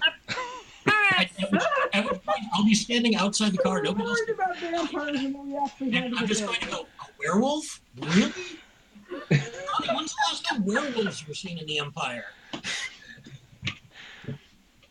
Well, that's an excellent question. Because basically you don't see them in cities. You hear about them in the country. Okay, think about in our world, in the real world, how once in a while you hear about mountain lions. Right. Same thing. You know, now it's beginning to become clear. Just like in Twilight, the vampires and werewolves don't like each other, so the werewolves are making it look like the vampires are killing people. This is going all white. Hey! If it was White And, Wolf, yeah. if it was White Wolf, he'd look much more like a wolf than this. So And well, actually, if this were White Wolf, I'd be beating him up and down the alleyway with like one finger on one hand. Well, As I you could be the one step closer to human than Kryos. For White yeah, Wolf. yeah. Do that If every in White Wolf speak, yeah, Yeah. he'd be like. Actually, no. I take that back. If this were a White Wolf game, Leslie'd be beating all of us stupid Yeah. because the Fury were even more powerful than the magician were. You know, As I recall, now they've re-released those games Well, like at least twice since we played. At least Yeah, twice. But back when They we played, classify vampires as vermin at this yeah, point. by the time you got to fairies, the vampires are basically just goblins, kobolds. Vampires are the kobolds of the White Wolf world. The fairies were very interesting because they couldn't do anything that you didn't believe was going to happen. Originally. But if it was in any way believable, a fairy could make it happen through the most unlikely of circumstances. So anyway, Brandon, I'll stand there and look kind of nonplussed for a minute. He's but- wearing a suit, like a suit, like a man's suit. It's not a particularly nice man's suit, and it looks like it's very tight fitting at this point because he's a werewolf. But he's wearing a suit, and he looks like, there's like lots of hair and he doesn't look like he's going to have a conversation with you about the ultimate pointlessness of existence and his ennui. So he's not a White Wolf character. Right. He's a growling, snarling, drooling, like werewolfy sort of character. Terrible. What are you gonna do? Yeah. In which case, like I said, I'll stand there and look nonplussed Who and will be angsty when it who mention this to everybody else. But I'm essentially holding an action so I can get the hell out of the way when he tries to eat my face. Sounds like a plan. So, Carol in the front seat, Giant Diamond opened his door. Doc Zaldon got out, stood up, looked up, and said, "Well, I'll be damned, a werewolf," or something of that nature. And Johnny, when was the last time a werewolf was seen in the Empire? Not around here. It's been a couple of years. Like way to the west, where you start getting to like the really rural area of Khemri Sumer, like at the far western edge. Well, actually, for you, it's this side. The far western edge of the peninsula, it turns rural. You've got essentially suburbs and then trees and farmland. Out there, you'll get them once every couple of years, and then a bunch of peasants with rifles and shotguns and pitchforks and torches will find somebody and stab them to death or shoot them with silver bullets or something. They kill them. Well, I hate to have to say it, but I can change form better than he can, and I don't have silver. Aww, you just make him sad. Anyway, so that happened. Carol, what are you doing? It's your turn to go. Well, gee. It really sucks that he rolled last in the initiative. I really would like to have disemboweled somebody by now. I was gonna say, if this werewolf takes too much longer, I'm hopping out of the car and tying his shoelaces together. Alright. No, don't mock the werewolf. He's scary. Damn it, he's scary. Jump out, but hold and pull out pull out the gun, but don't do it. And just jump out because I don't want to be encased, but whole face for the rest of it. Did I hear you correctly? You get out of the car Get out of the car with your revolver. With a revolver, and And you're if waiting. possible- Yes, and I'm waiting. Werewolf's back is to you, in case you care. He hasn't attacked, but yeah, Not yet. not yet. I'm aware of Leslie, what are you doing? Getting out of the car. And of course, like when I see the werewolf, it's going to be, you're kidding, right? So I'm not saying werewolf, right? Werewolf, yeah. Okay. Good. All right. Actually, No, who here has culture? that is And I expertise. that. That would be me. And I'm an expertise. Apparently, I'm the only heathen. Uncultured heathen. So you said 2 dice plus my reason? Or what? Mm-hmm. Culture is, hang on, I only 2d6 got- plus Reason. reason, yeah. And if you're expertise, you get 3 dice, right? 3d6 plus reason, yeah. So people who have culture roll culture. 13. 15. Plus reason, 18. Good heavens. Oh, I'm sorry. Johnny Diamond doesn't get to roll because Johnny Diamond's not in the car. I mean, Johnny Diamond is Fuck. Still Johnny in the Diamond's car. not out of the car. He is yet to see the werewolf. He is yet to see the werewolf. Only people who see the werewolf can roll culture. So what did Carol get? Okay. 15. And Leslie got an 18. okay. Well, that answers that. So image. Okay. It's like a really blurry picture. I need a better picture. Hang on. You guys know, if I can find it. Wow. You would think it'd be easier, but no.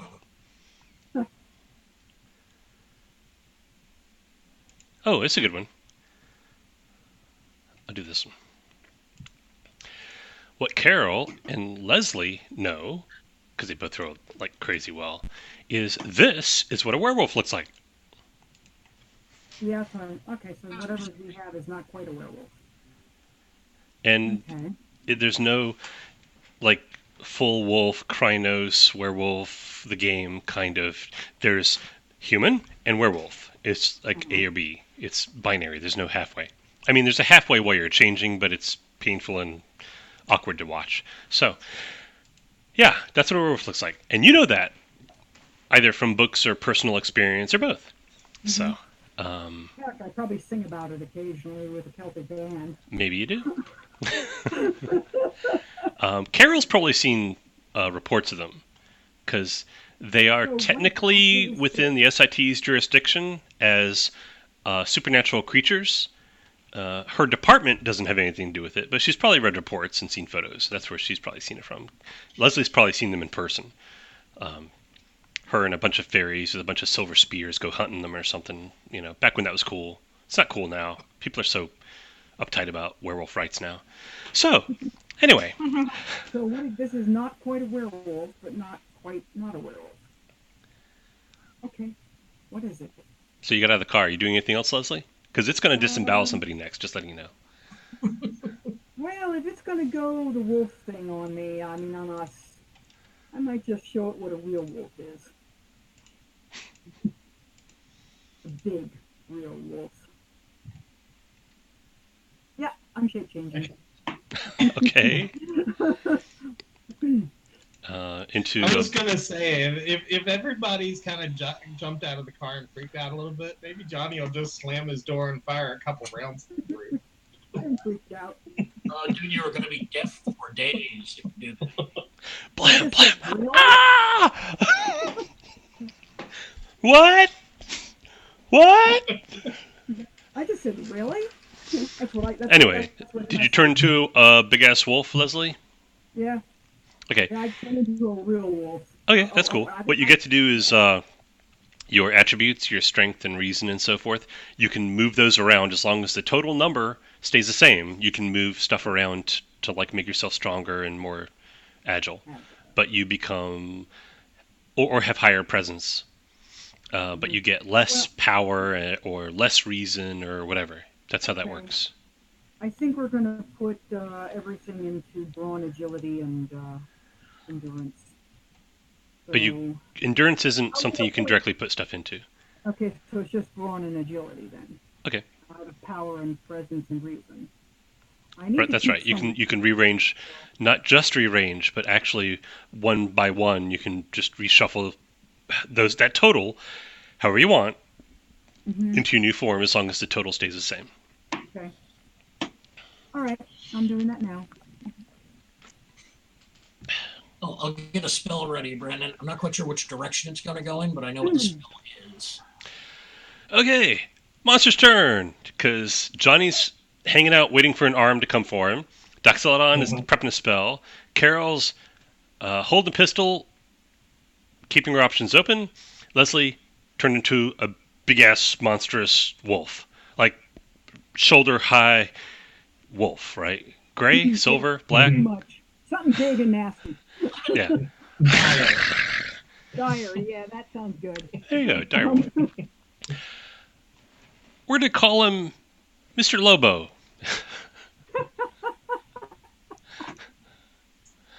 Just because it makes me smile. Mr. Lobo. Lou. Yeah, okay, we got points of range. Lou P. Garou. Mr. Lobo on the roof Darn. drops down to the ground in front of Johnny Diamond and lunges for you. So you get to shoot at him, and he gets to try to Yeah. disembowel you. Okay? Basically, don't I get this with the held action? Do I kind of get a surprise action here? Not exactly, but just roll some dice. We'll see what happens. Okay. I rolled really Okay. well. Oh darn, because this is not one of my good abilities. Oh, not bad. An 11. Okay, you fire point blank at him. Blam! And you're pretty sure it hits him dead center mass, and he does not seem to notice at all. Meanwhile, you need to roll 2d6 plus your either. Normally, it's going to be your brawn. Unless you- Endurance, because I have tenacious. Oh, all right then. 2d6 plus your endurance then, to avoid being disemboweled as his. They're not claws exactly, they're just really gnarly fingernails. And he's like lunges at you in the car and is clearly attempting to tear enormous chunks off of your midsection. I rolled Stupid ones. I only got a 12. lose 1 endurance from a nasty Oh, scratch wait. across the midsection. 13 if I get my bulletproof coat's worth. Well, you do, yes. So 13. Okay. 13, 14, 15. Okay. Actually, I made a mistake. Had it been 12, you would have lost 2 endurance, but instead you actually lose 1. Okay. He actually cuts through the bulletproof vest and leaves a series of nasty gouges across your ribcage, we'll say. Okay. That was his go. You shot him, and you can see like a little bullet-sized puddle of blood right here. Not really bleeding, but Mhm. you can see like a circular area of blood in the fur. No, I'm sorry, in the suit, because he's wearing a suit. Sorry, Right. I need to shift gears. 'Cause I'm Ryan? thinking, yes. My spell is I'm transforming lead into silver. That's pretty funny. Okay. Yeah, but that's what happens here. And then we'll go with Lloyd. You're going to cast your spell. Roll some dice. And I will roll Okay. against you as the forces of the universe. 2d6 plus 6. 19. Wow, I rolled crap. All right, so you like, wah! And you're pretty sure that that bullet just, bing, turned in silver. Oh, no, And it actually- wasn't that one. It What? wasn't that one. It's the 6 in the pistol I'm about to draw. Oh, okay. Oh, yours. Sorry, my mistake. Yeah. Bing, bing, bing, bing, bing, bing. your bullet's turned to silver. Okay. Actually, yeah, it would have been harder to do on him. I should have rolled higher for him. So anyway, but in any case, the universe cooperates, and I got a grand total of 9 against you. Your bullets go, Thank you. bing, turn to silver. Okay. Yeah. Carol, you are now looking at the werewolf through the car, past Johnny Diamond. But you can shoot at him if you want, still, before it's somebody's go again. I will shoot somebody. I will shoot him. I mean, Okay, not Alrighty. just somebody, please. I am in the line of fire. Just shoot There are four anybody. of us. Somebody. spin in I a circle, randomly fire. No, I'm kidding. Yeah. No, God did damn. did you guys ever have the gaming session where someone goes, I bust through the door and shoot the first person I see? No. Who would do that? That's crazy. It is. I saw George Um, Schmidt do it once. Yeah, no, it's a it got to be a catchphrase with one of my old gaming groups. Oh. To the funny point that catchphrase. like 10 years later at a wake we pulled that line on the dude who used it. We said at least we don't walk through the door and shoot the first person we see. Yeah, a guy I used to game with when we were playing Morrow Project, which is a heavy-duty guys with guns game. The game master basically said, all right, you kick down the door and you see, and before the game master could say what he actually saw, George Schmidt says, I shoot it. Yes. And the game master is like, okay, well, which one? Do you want to shoot the mother or the daughter that are cowering in the corner? And George just decided to kind of run with it at that point. He's like, I'll shoot them both. Yeah, no, it was usually Ouch. an ally on the other side of the door who was the first person that you see. Mhm. Okay. I think 3 of us ended up getting shot by this one player. Different characters, different games. Right. Because you're shooting past Johnny Diamond to the guy on the other side, Carol, I'm rolling 1 additional die against you, but I only rolled a 1, so it doesn't really matter. Okay, so I have how a many total dice do I of roll? to hit the werewolf. You need 12. Okay, so but how many do I roll? I have ranged combat as an expertise. Then you roll 3 dice. All right then. Plus your agility. That's my agility, which I actually have to look up. I don't have that one memorized. 15. Oh, wow. Oh, plus the rating of the weapon, right? Or That's is that correct. only in Um, which is probably a 2. 2. So it's 17. So 12. So 12, you get 1. 13, 14, 15, 16, 17. Okay, if you had 18, it'd be 3. Since it's 15, you have 2. Essentially, do 2 points of endurance damage to him. Blam! And you rock him back on his heels a little bit. And again, you can see like a little bit of blood where the bullet went in, but not as much as you would expect from a normal person. So I'm gonna make a note of that. That's 3 on him so far. And Leslie turned into a wolf, so Leslie doesn't get to go. So okay, next round. Turn. Johnny Diamond, you're sitting in the car. You got a gun in your hand. You got big ass gouges across your chesticle area. What are you doing? And this dude is in front of me. Yep. He's taken 2 bullets. Doesn't seem to have really noticed them so much.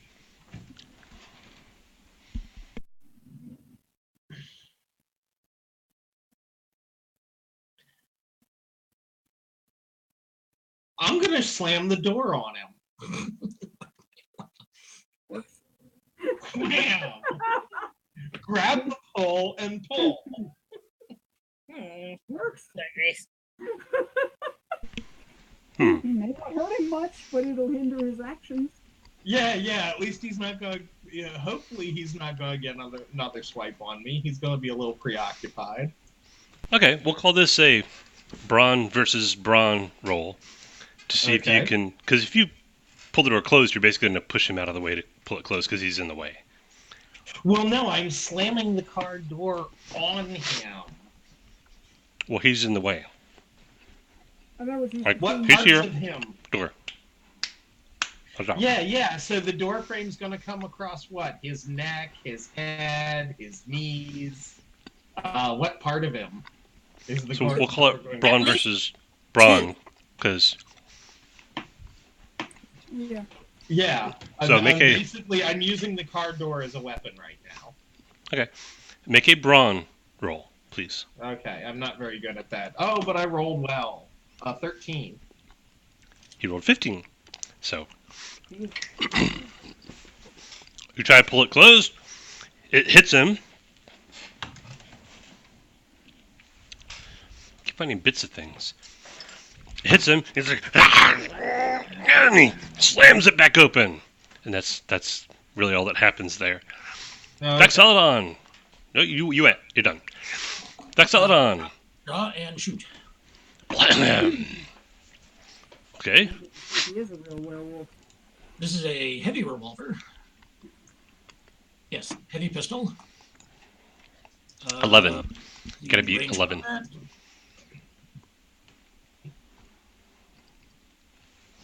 What is it? Agility. Mhm. 12. Oh, you hit him. Blam. Ammo. You hit him in the, let's say, shoulder. And it hits him. And again, you see like a spot of blood, but not as much as you would probably expect. He's definitely not a werewolf. He reacts pretty much the same way he did to the other bullets. Okay. Interesting. Carol. All right. So, well, I'll be right back. the thing I can do is keep wearing him down. Shoot again.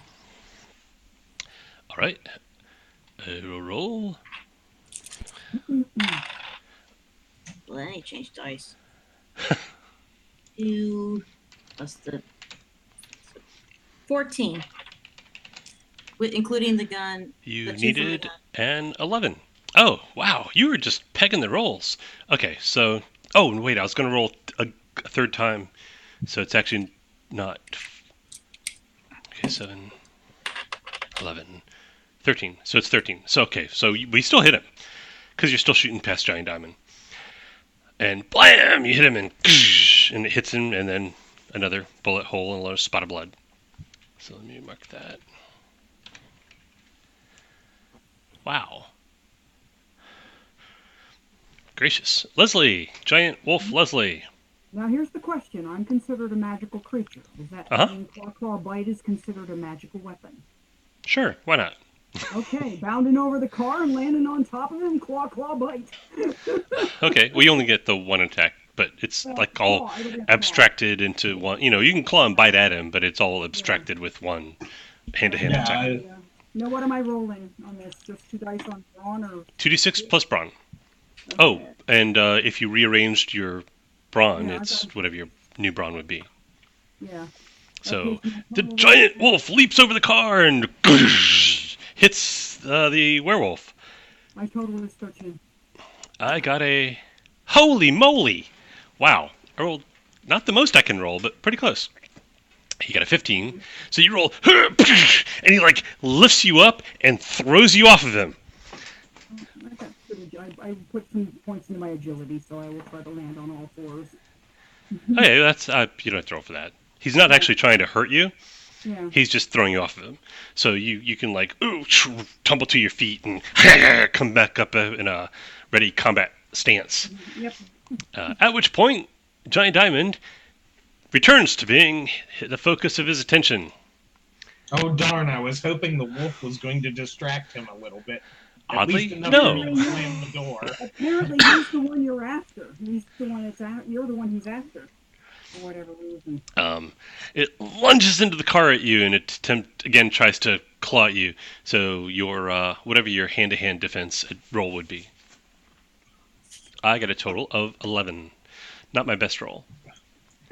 Wait, hold on. I've got a -1 from being hurt. A 12. Hey, sweetie. Okay. So he lunges into the car after you. But you, I don't know, duck behind the enormous steering wheel. I'm backing up toward Carol. Oh, the other door is open, so that's easy to do. So, yeah, great. You can actually back out the other end of the car if you want to. Yeah. All right, cool. He misses. You evade him and back out and stand up the other end of the car. Hey, kitty cat. Kitty cat. Oh, she's so cute. Oh, she's so cute. Good scritches. And hello. Everybody says hello. Hello. Hello, she says.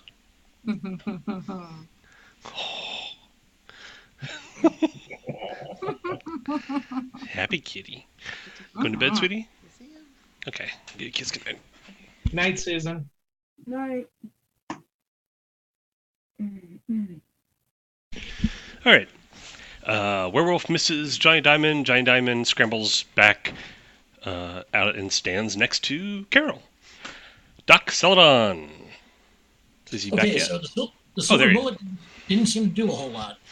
It did what a bullet would do. All right, I'm going to get his attention then, and I will flame him. Howie.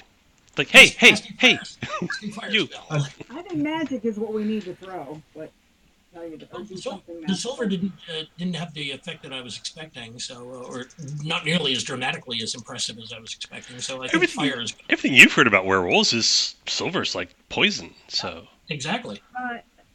We know it isn't a real werewolf yet. We haven't really had a conversation about that. No, we didn't. That's true. And the people who knew that were both on the other side of the car. So, you know. Rolled at 25 on the fireball. Good God, man. All right, hang on. Well, let's see. 9. This just ain't right. I 9. wish I had rolled a There's 9. 9. 10, 11, 12, 13, 14, 15, 16, 17, 18, 19, 20, 21, 21, 22, 23, 24, 25, 26, 27, 28, 29. This many. Wow.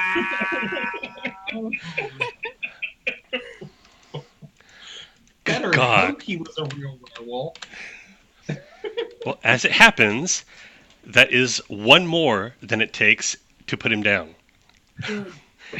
So, what is that? Okay, the end result is the werewolf is on fire and dead. You tell me how he got there.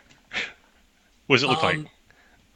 If you've ever seen like a military grade flamethrower, it's just this line of like reddish orange fire moving at a very high speed. It'll hit him and just engulf him, cover him and then burn for a couple of seconds. Well, okay. Oh, by There's the way, that. I don't know if you saw it on the internet. There's a video going around of it's a organization that restores World War II tanks, for example. But they bought one of the Boring Company's naughty flamethrowers, and they did it versus an M9A1-7 Vietnam era flamethrower. It's like the difference between watching somebody light a match and a flamethrower going off. It's Yes. The Boring Company's flame is like this long, and then you've got the guy cranking this flamethrower out from like 75 feet away. He's setting trees on fire. Like, well, that's impressive, isn't it? So, okay, there is a loud howl of pain and anger and frustration and more pain. And it reaches into the car and it can't get to you and it's like, ah! And then it just does the whole, burning guy running and falling to the ground and dying thing.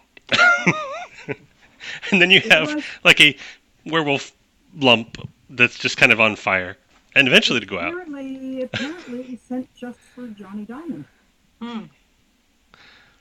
I'll change back and say so that there's that. wasn't a werewolf. I don't know what it was, but it wasn't a werewolf.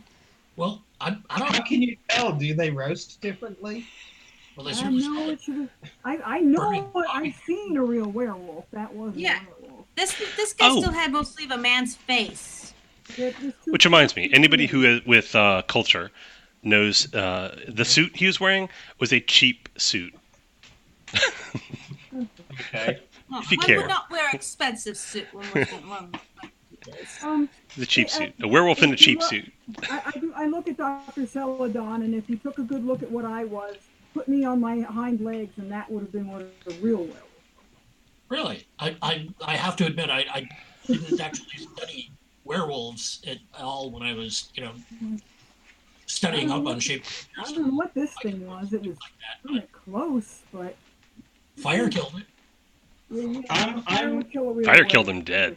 I'm gonna take a look at it and see if I can see prosthetics in the charred remains. I'm looking for evidence of prosthetics. It's still kind of burning, but you get your cane, I guess, and you poke it. Walking stick and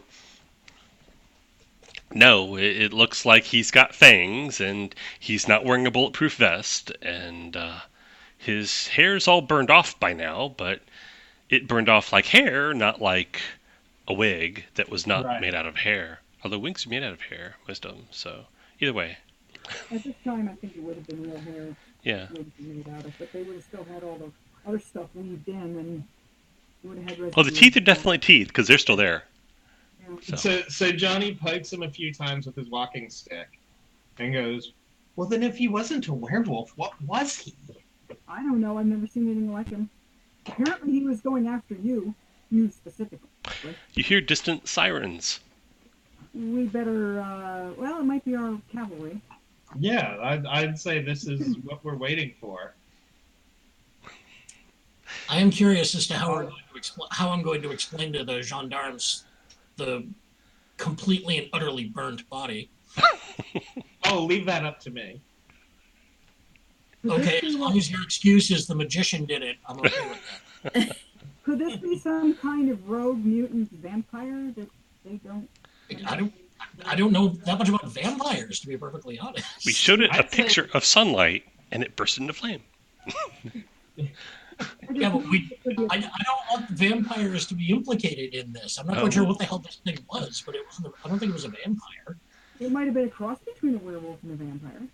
That's like. Can we drop the V word, please? Oh, I've got clients who don't want the vampires to be implicated in that. Oh, now you're saying There are no vampires in the Empire. How many Exactly. times do I tell you? well, then we're Yeah, gonna yeah. call it He something- he we'll call hasn't it a said that his werewolf clients name. are vampires. He's just said his No. clients don't want vampires to be implicated. It's a thin line. It's a thin line. Well, we could call this a werewolf with mange. Please come up. Okay. Ooch, ooch, ooch, ooch, ooch. There's like 3 police cars, a paddy wagon. Do they call them paddy wagons in France? Anyway, wagon. Well, no, they're not called paddy wagons except in New York. Oh, really? What does the rest of the Oh, world in- call them?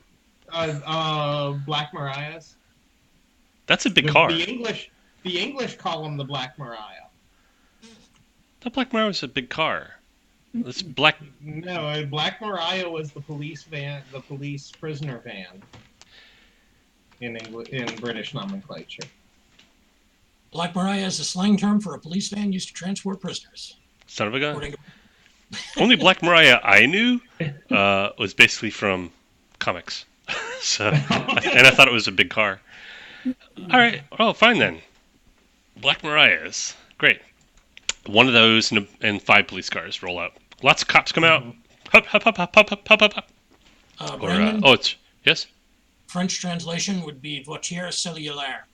There you I go. don't know why. The voiture solière, and a bunch of police cars. So we. All the police come out because it's the same. That's why their sirens go wee wee wee wee. Okay. Detective Seagal walks up to you guys since Before he can speak, I say, "You're a bit late. You're a bit late. We had to dispatch the werewolf without you." With this big rip across my chest and some blood and the bleeding gut and the burning form that I'm pointing to. and this is the werewolf. I'll be right back. It is looked like a werewolf. No, I'll take your word for it. Okay, great. Well, it looks dead. So good job. There's actually a bounty on those if you want. I think it's 50 francs. So I'll put in the paperwork if you want Oh, I appreciate that. for a modest, finder's fee. Okay, so Now, I assume he came from the meat packing plant. Where so you haven't gone in there yet, yes? No, we have not. No, Okay. we were waiting for you. Well, I had to get a warrant. He holds up a piece of paper. Okay, so we're gonna go in now, and they circuit the place and they hammer on the doors, and they eventually bring out like a little metal battering ram thing and smash the door in. Yeah, And- while they're hammering on the door, I'm going around to check the exits. They're locked. I'm going in with them. Wait, do you go in or you just check the exits? No, we just make sure nobody's sneaking out the exits. No, No, the exits are I'm locked. going- Done it while we were I'm going fighting in the with- werewolf. What- Maybe even send a couple of the cops to do that instead. Okay, what did Leslie say? Leslie says, I'm sure if they were going to leave, they left while we were fighting the werewolf. Oh, what did Lloyd say? And I said I'm going in with the police. Oh, Yeah. okay. Carol, what are you doing? I'll go in with the police. Okay, we did not follow the- Giant Diamond goes around the back. All the doors are locked. Okay, And, just a quick circle to make sure nobody's run out the back. Don't see anybody. Police go in. 'Cause if Whole place if seems somebody had run out the back, I'd have walked in and greeted the police when they got in there. okay. Not like a dog. Well, hello. Fancy meeting you here. So, Well, no, I would have opened it up with, and you're late again.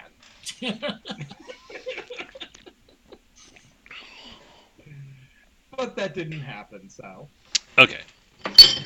I'll circle So- around and come in behind the police. Police go in. They hold Carol and Doc Celadon and Leslie back until they've secured the area, which they do. There's nobody here. There's some offices. There's several large walk-in freezers. And in one of the walk-in freezers, they find 2 dead bodies on a table, wrapped in plastic. Ah, good. Evidence. Yeah. So Doc Celadon, no, Detective Seagal comes back and says, looks like this was a good tip. Pity nobody's here. Oh, also, get Johnny Diamond's attention. Call him over and tell him. Oh, also, Mr. Diamond has a report from you of the identification of all of the missing people and where they all came from. Really? Ah, yes. Johnny, you have that? I get it out of the car. Sorry about the bloodstains. No. He walks over to a street light and looks at it under a street light. He's like, oh, okay. So it looks like they were all homeless and they all stayed at this St. Benedict place. I think that bears looking into.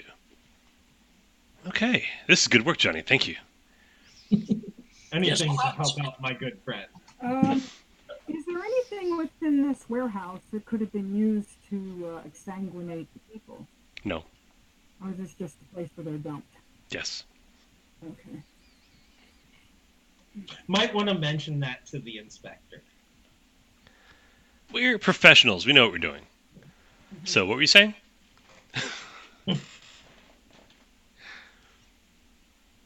No, I was just asking. Yes. I was asking out of character. All right. Oh, all right then. Well, Detective Seagal, I guess, goes back to talk to Johnny. So, anything else you want to tell us about this that you know?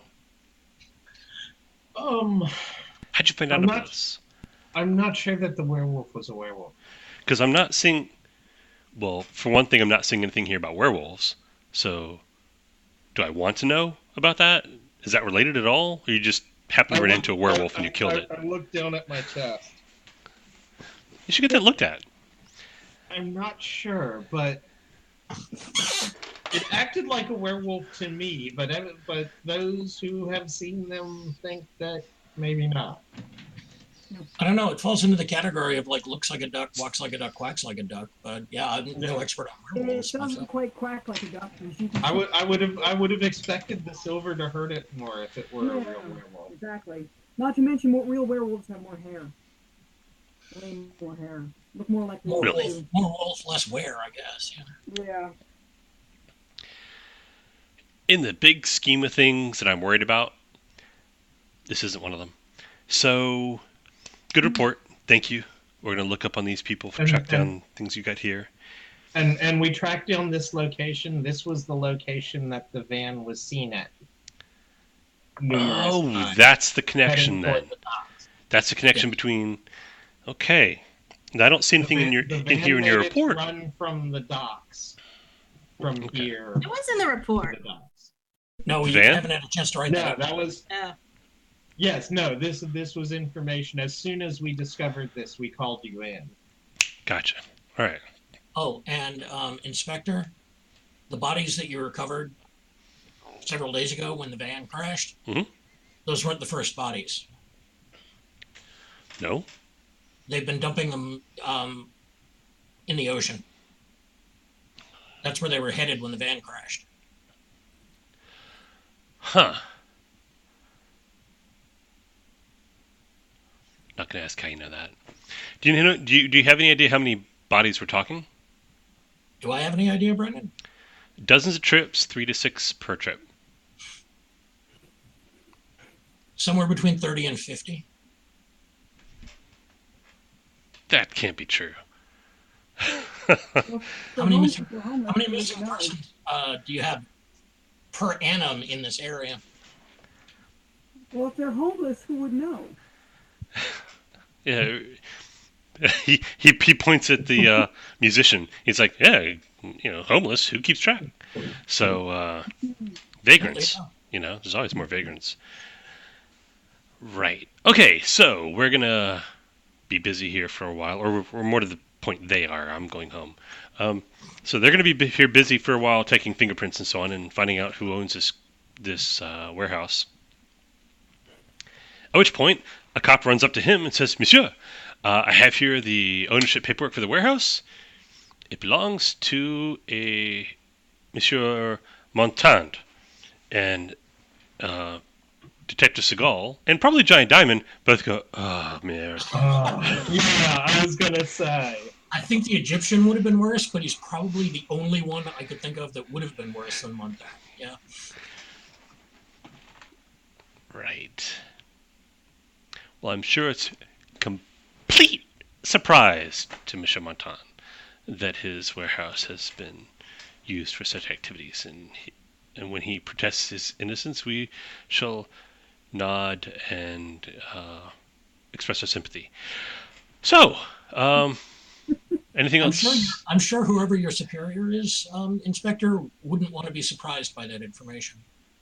Oh, they're going to be one way or the other. But not something you need to worry about. And No. I think it's probably best if you people run off to whatever nocturnal activities that you do this time. Somewhere else. Actually, Johnny, let's get those slashes looked at, shall we? Yeah, you should get that looked at. A splendid idea. Who knows what diseases these pseudo werewolves? Can we come up with a better name for this? It's not really a werewolf, but it attacked me like one. How about Wolfman? Yeah, I didn't care. All right, along with you, go away. Okay, And, I shall simply call him Loopy. I called him Mr. Lobo. And I'll do a quick fill on your... Johnny, let's go see to your wounds. Yes. Okay, The wait. better. So Leslie's doing what? Leslie says to Johnny, let's go see to your wounds. The quicker Okay, the better, and- the less you heal. Dr. Celadon's doing what? Oh, the same thing. Leslie and I are both checking out Johnny Oh, Diamond's okay. stomach. Well, I need to get Johnny Diamond in private so I can work the magic that can heal him. Yeah, you don't want to do it here. So you guys go off somewhere else. He's grievously scratched, essentially, but he'll live. And Leslie does the fairy healing thing on him, and he's all better. Yay! Although your suit is ruined. Completely ruined. As is the bulletproof vest you were wearing underneath it. Not. Yeah, Make sure he's I'm not- gonna make have sure to he's get not another. cursed. I'm sorry, what? Make sure he's not cursed. Make a roll. Oh, okay. Yeah, that's I your get- business. That's not mine. Yay! I get heal, to that's all I roll do. magic. That's always fun. 20. Oh, Jesus. All right. I rolled okay, but no, you pegged that and then some. Not only is he not cursed, as far as you can tell, it's not magical or supernatural at all, the injury. At all. He just At got all. scratched by a really big dog. Yeah. He got scratched by... Well, and usually You have if medicine? Usually Yes. if you need to be bitten by a werewolf to be cursed. Well, make a medicine roll. All right, that's reason. 15. Okay, this is a crossover between medicine and magic. Like, you're magically seeing these cursed, which includes, like, auxiliary information to, like, what he was scratched by.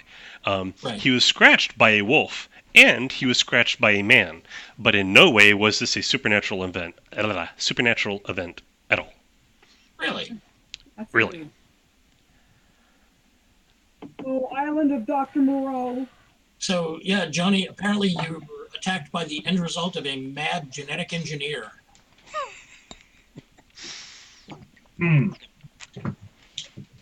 The island of Dr. Wow, Morose. That's what I Leslie did, just Dr. said. Moreau. No. Johnny says the island of Dr. Morose. He wasn't a very happy man. Whatever happened.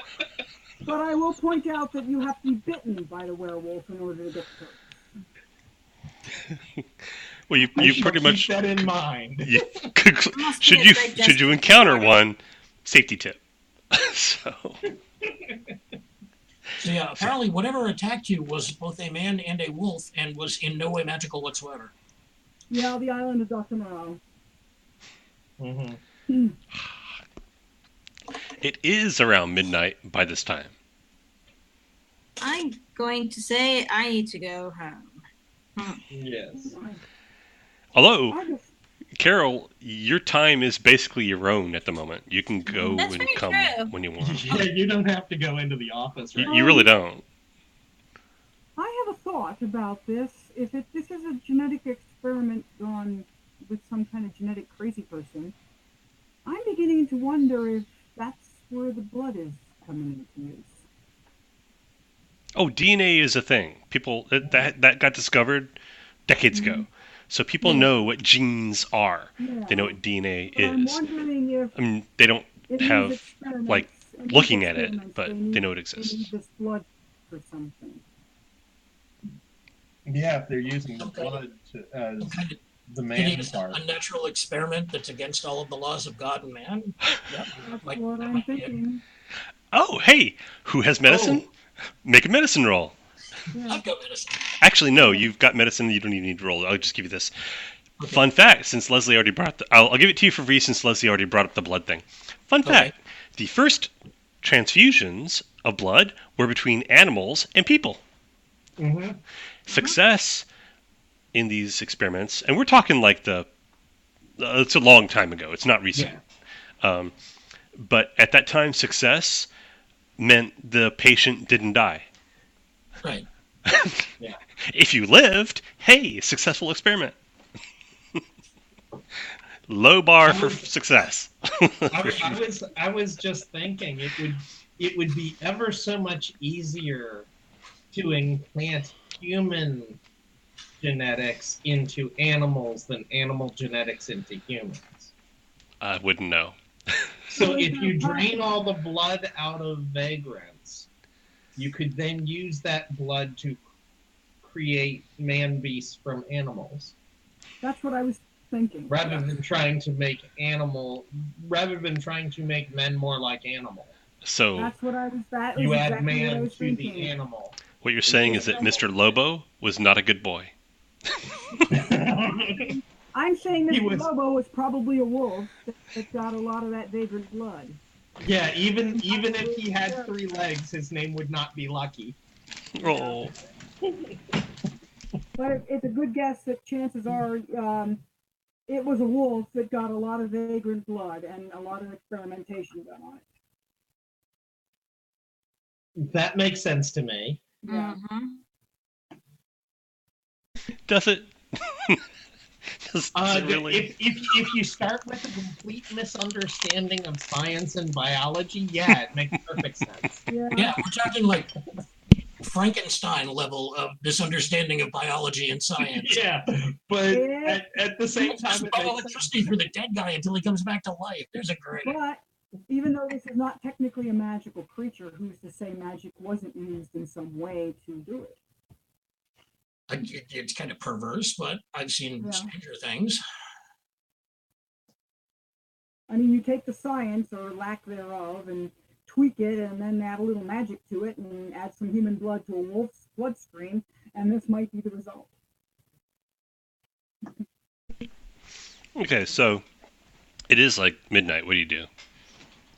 Just because Carol doesn't have to go to work in the morning doesn't mean you actually want to stay up. So No, we don't. Well, I want to go do some more research here, so I am going to take a break and head home and consult my library on lycanthropy or any kind of strange, peculiar, unnatural, ungodly experiments that have been done on men and wolves. how about Leslie? What are you doing? Good question. Well, I guess one of the best things to do is to find out. I don't know how one would find out if any. I guess from a zoo or from a park or from something, whether or not any wolves have gone Right. missing. Yeah. Or if there's any ways of finding out if there's been wolves that have been captured or anything or sold or whatever. You can go find a newspaper to see what you see, but you don't see anything in the newspaper about escaped zoo animals. Or even wolves being purchased or anything like that. Okay. That would probably be somebody who's better at investigation than I am. How about Carol? What are you doing? Um, won't be able to be any use investigating at this point because oh wait, It's late. magic. Yeah, you Yeah. can check and see if your department knows anything about peculiar experiments being done on animal-human chimera hybrids. Yeah, I could go look into that. Cool. Make an investigation roll. Wait, you doing it now, or are you gonna do it in the morning? I'm gonna wait till the morning. I really can't Okay. do much now. Well, you can go ahead and roll now, and then we'll Yeah. deal with it in the morning. But you can go ahead and roll now since we're talking about it. Oh. Hurry up there. I rolled really well. 13. You need a 13. 13. Okay, and this is. It's obscure information. Okay. Would it be investigation? Yeah. All right, cool. Uh, 15. Oh wow! All right. You find a couple of references about it that this laboratory or that doctor was shut down because they were doing. And there's notations there that they're not actually under the SIT's purview, so that they were referred to local police afterward. So, but somebody reported it thinking it was magic, and then it wasn't. So the SIT basically just shut it down, and then turned the case over to the local police. So, but nothing in those reports are recent. Like the most recent one was like 5 years ago, and none of them look like they're relevant to your current investigation. But you can make a note of the names and, Doctor this and so forth. Gotcha. All right. And if they come up later, I'll say, oh, yeah, it's the doctor you found in that report. But doesn't appear relevant at the moment. All righty. But you do that in the morning. Johnny Diamond, what are you up to? Your club's going to be open for like another 2 hours, so. Yeah, I think I'm going to go back and try and scare up a new bulletproof coat and, change my suit, and, a little stuff like that. I might go back to the club as well, just to hang out. Makes sense. Yeah.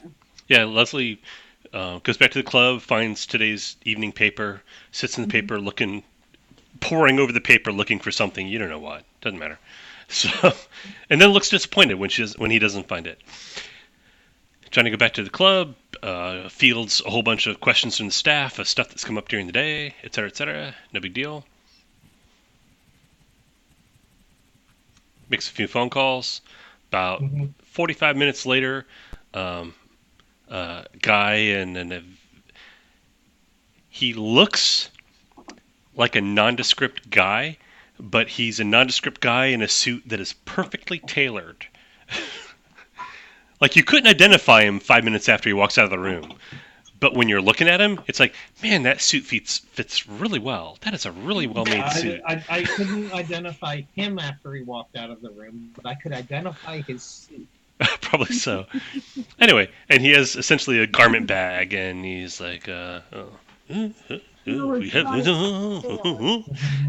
goes back and he has a couple vests with him that he thinks will match your measurements, but he wants to make sure you haven't put on any weight or lost any weight. So he measures you and he goes, oh, no, this one's too big. Oh, here we go. This one. Yes, I thought this one. Yeah. And he fits on the shoulders and, okay, how's that feel? Does it feel perfect? It feels perfect. So, yeah, all right, there you go. Yeah. So that's what you do. And I show him the damage to the other one. For the vest. Is this a car accident? Werewolf. Werewolf, really? Huh. May I have this? Something like it. I'm told it wasn't a werewolf, but it was a wolf man. Oh, really?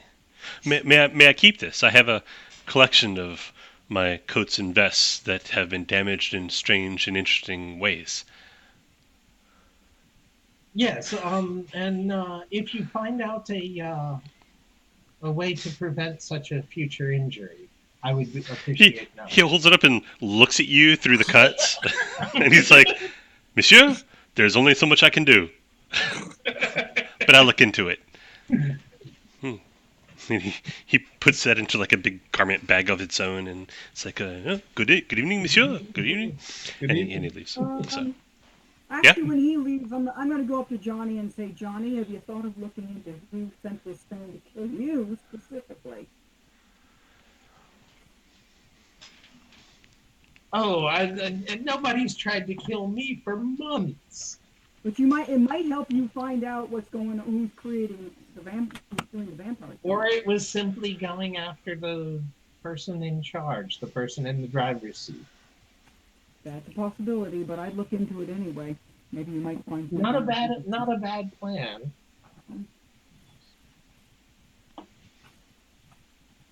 It would be rather annoying to find out that Montand wanted the circus to fail. Yeah, so I'd look into it, because there might be more to it than just... This guy's an escaped circus freak. The dog-faced boy has come back for revenge. So, Exactly. Ruined their is that wrong? plans. Should we feel bad for joking about that? All right. The morning comes. Almost forgot. Doc Celadon. You go home to go do Every research. opportunity possible to kidnap me, man. Yeah. This is where we are. And now comes the time when Doc Celadon gets kidnapped. All right. Doc Celadon walks up to his door, and a guy steps up to him and says, "Excuse me, Doctor." Turn around, look. Okay, well, it's that guy. He says, "Oh, excuse me, Doctor." He's waiting for you to say your name. Right. Do you not? I'll let it go really fast. I'm sorry. Say what? Before I say Celadon? Oh, Celadon. Right. Hi, Nicholas Emmerich. Inquisitor. Nicholas Emmerich. Inquisitor? Yeah, Inquisitor.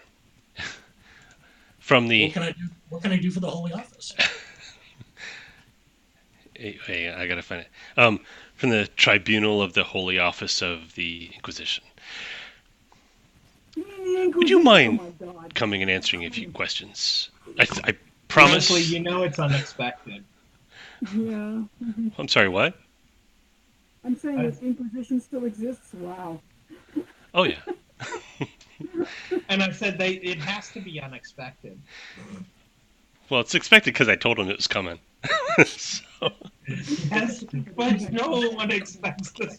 Well, it's the French Inquisition, if that makes any difference. So he's like, "Would you mind answering just a few questions with Certainly, me? With our at the Holy Office's disposal. That's great. I know it's late. I appreciate it, and but we've been waiting here for like 4 hours, so it really would be nice if you come along. All right, great. This way, into the back of this. The police in an inquiry, so. Into the back of this unmarked white van, please. They're not making it easy, are they? Why don't you ask them why they can't come into your house? Invite them in. Well, we've set up a place where it just works a lot better if you just come with us. I'm not balking. That's Leslie balking about this, not me. Yeah. Oh, I know. So you get into the back of the unmarked white van. Okay, this guy looks basic. Well, hang on. Did I close it already? Okay, he's wearing not a really nice suit, but not a real shabby suit either. It's probably middle of the road, professional level lawyer. Not like crazy rich lawyer, but like normal lawyer level suit. Oh God, just tripping over my tongue. Rented tongue. See, that's what the deal is. The guys with him, essentially they look like thugs. They're wearing black, like pitch black business suits that are all identical, and Homburg hats that are all identical. And or would they be bowlers? Homburg's more of like a gangster thing. So bowlers. So, but they're all like they're all dressed from the same closet, essentially. And this guy, you don't see any obvious symbolism or pins or rosaries or anything, but all the other guys have a necklace with a cross on it, and it's like one of those like crazy fancy crosses. So, yeah. I'm going to let you kidnap and interrogate him, and I got to get my stuff ready to go. It's getting to be that close to that time. Okay, well, thank you, Leslie. And if you come back, you won't come back before we're done, but we'll see you next week, maybe. Yep. Yep. Okay, Okay. have a good night. Talk to you all later. Good night. Bye. Night, Les. And she's gone. And she's gone that They drive you somewhere. Before you get out of the van, he's like, now, this is going to seem a little weird.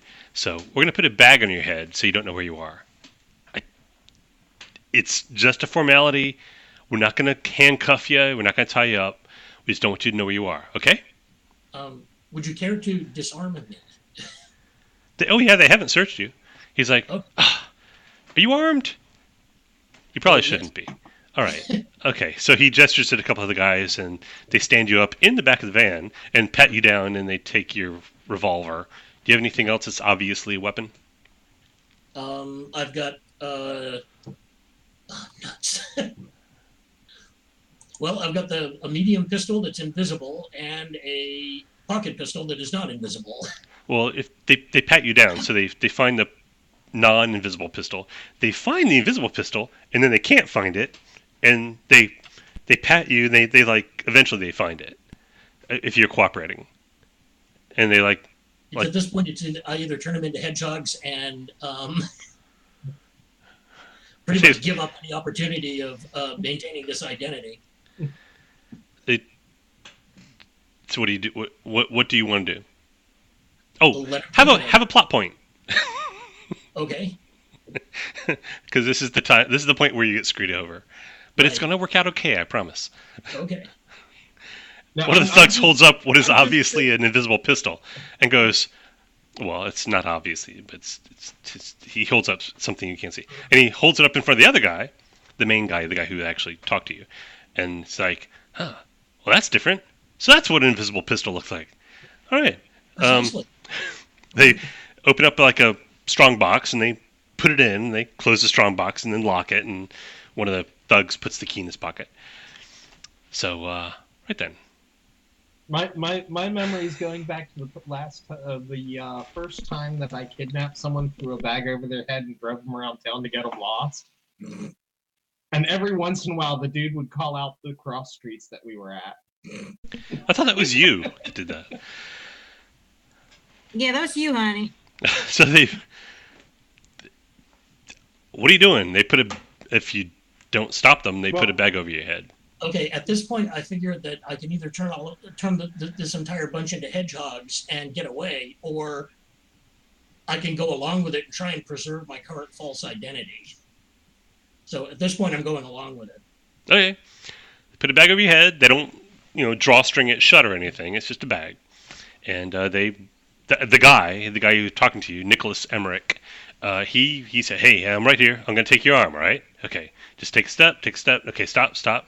You're going to step down. Step down one more time. Okay, you're on the street. And follow me. Okay, hang on. It's a curb. Step up. There you go. All right. He leads you into a building, down a hall, down another hall, down some stairs, down a hall, through a door, into a very quiet room. And you sit down, and a thug takes a bag off your head, and you're in a room. And one end of the room, the walls are wood. One wall has a great big mirror on it, and there's a chair, and there's a light bulb over your head.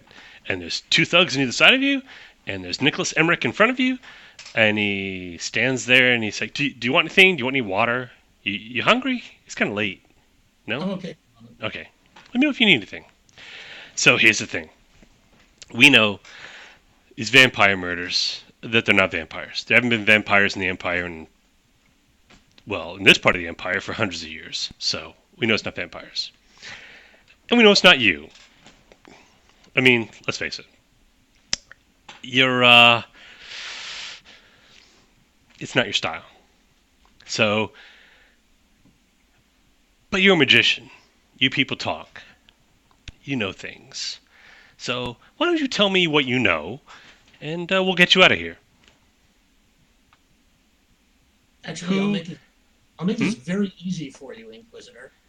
Okay. And if they didn't take the report that I've got a copy of in my jacket, I'll just hand it to him. You came prepared. All right, hang on. And he steps towards you to be underneath the light, and he's like reading it. He's like, okay, vagrants, hospital, all right. Okay, yeah. You identified the bodies. That's good. Wow, you're on the ball. Wait, you were actually looking into this? Yes. Huh. I'm being paid to. Okay. By who? I'm being paid as a consultant. By who? Someone that a friend of mine is working for. What friend? Trying to think. Is this the guy that owns the club? What's his name? He looks around. He looks at the thugs. The thugs just shrug.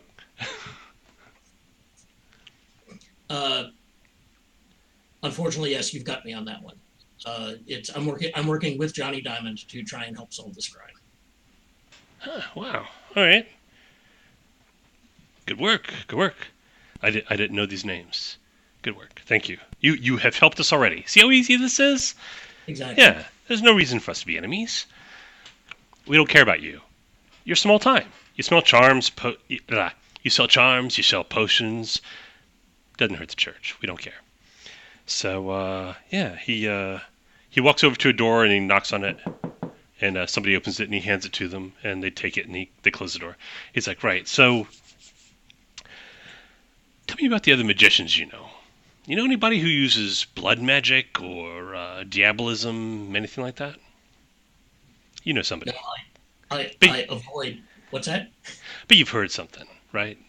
I avoid anyone who has anything to do with necromancy or demonology or any kind of dark magic like that, because just knowing them is enough to get you in trouble. Now see, I didn't mention necromancy, but you did. So you had somebody in mind there. It's one of the things that you don't want to learn if you're a magician, because it gets you in trouble. All right, that's fine. That's fine. I'm in now. Okay, this goes on for a while. He Right. basically thinks you know more than you do. This becomes obvious. It becomes obvious to you. He thinks you know more than you do, but he's trying to wheedle it out of you, not threaten you. Like, he hasn't threatened you at all, No. other than the abduction part. Right. At which point, there's a boom, boom, boom on the door, and this fella comes in. And here's where it gets a little dark. This fella comes in. Oh, seriously, man? What a charming individual.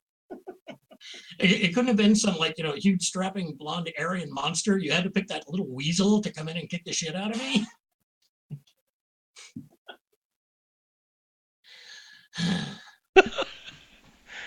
Okay, when this guy comes in, the first guy goes, "Come on, we're making progress here. Just go." But he's like, "No, you're accomplishing nothing. It's time to take this seriously." And he's like, and I assure you, I'm taking it very seriously. the first guy looks at you, and he's just like, "Well, it's nice meeting you. All right, And you. have a good night, Doctor." Does Doc actually pull this weasel line? No. At which point, the interrogation basically becomes him asking you questions you have no idea the answer of, and Great. and Because if he starts asking me questions to things I do know the answer to, I'm in trouble, because then he knows who I am. oh, well, this becomes abundantly clear to you. Oh, actually, I'll roleplay this a little bit. He's like, we know it's not you. You're a huckster. You're a cheap magician. You sell potions and trinkets. Yes, You're no Diabolus, but you know who did this. So I know. that's basically, they think you're a nobody. Good. I will completely reinforce this fact by getting the shit kicked out of me and not turning anybody into a hedgehog. This particular guy, Inquisitor Bernard Hessling. Inquisitor. He doesn't say his first name. You can find it out later if you want. Inquisitor Hessling. He's. I am keeping a list. He's on it now. One day he will wake up with a craving for bugs. he's an angry man. So, essentially, he directs the thugs to basically just start punching you until you give him the answers he wants, and you don't know the answers he wants. So, do you make up answers at some point, or do you just continue to persist in telling the truth? No, I am going to insist on just flat-out denial the entire time. It is the hardest thing to interrogate against if the person that you're interrogating just isn't giving an inch. And all I'm doing is saying, I have no idea what you're talking about. Yeah. Basically, everything they're asking you, he seems convinced that it's some kind of Satanist plot. The first guy, Emmerich, he mentioned. The only information that I'll give out would be to mention Inspector Seagal. Okay. And that we gave the information that I just gave to the other guy to Detective Inspector Seagal because he's the one working on the case. So anything that could be found out about what's going on with this case, I'll let go. But as far as anything else is concerned, no, I'm just going to flat out deny I know anything. I had something. What was it? Magic.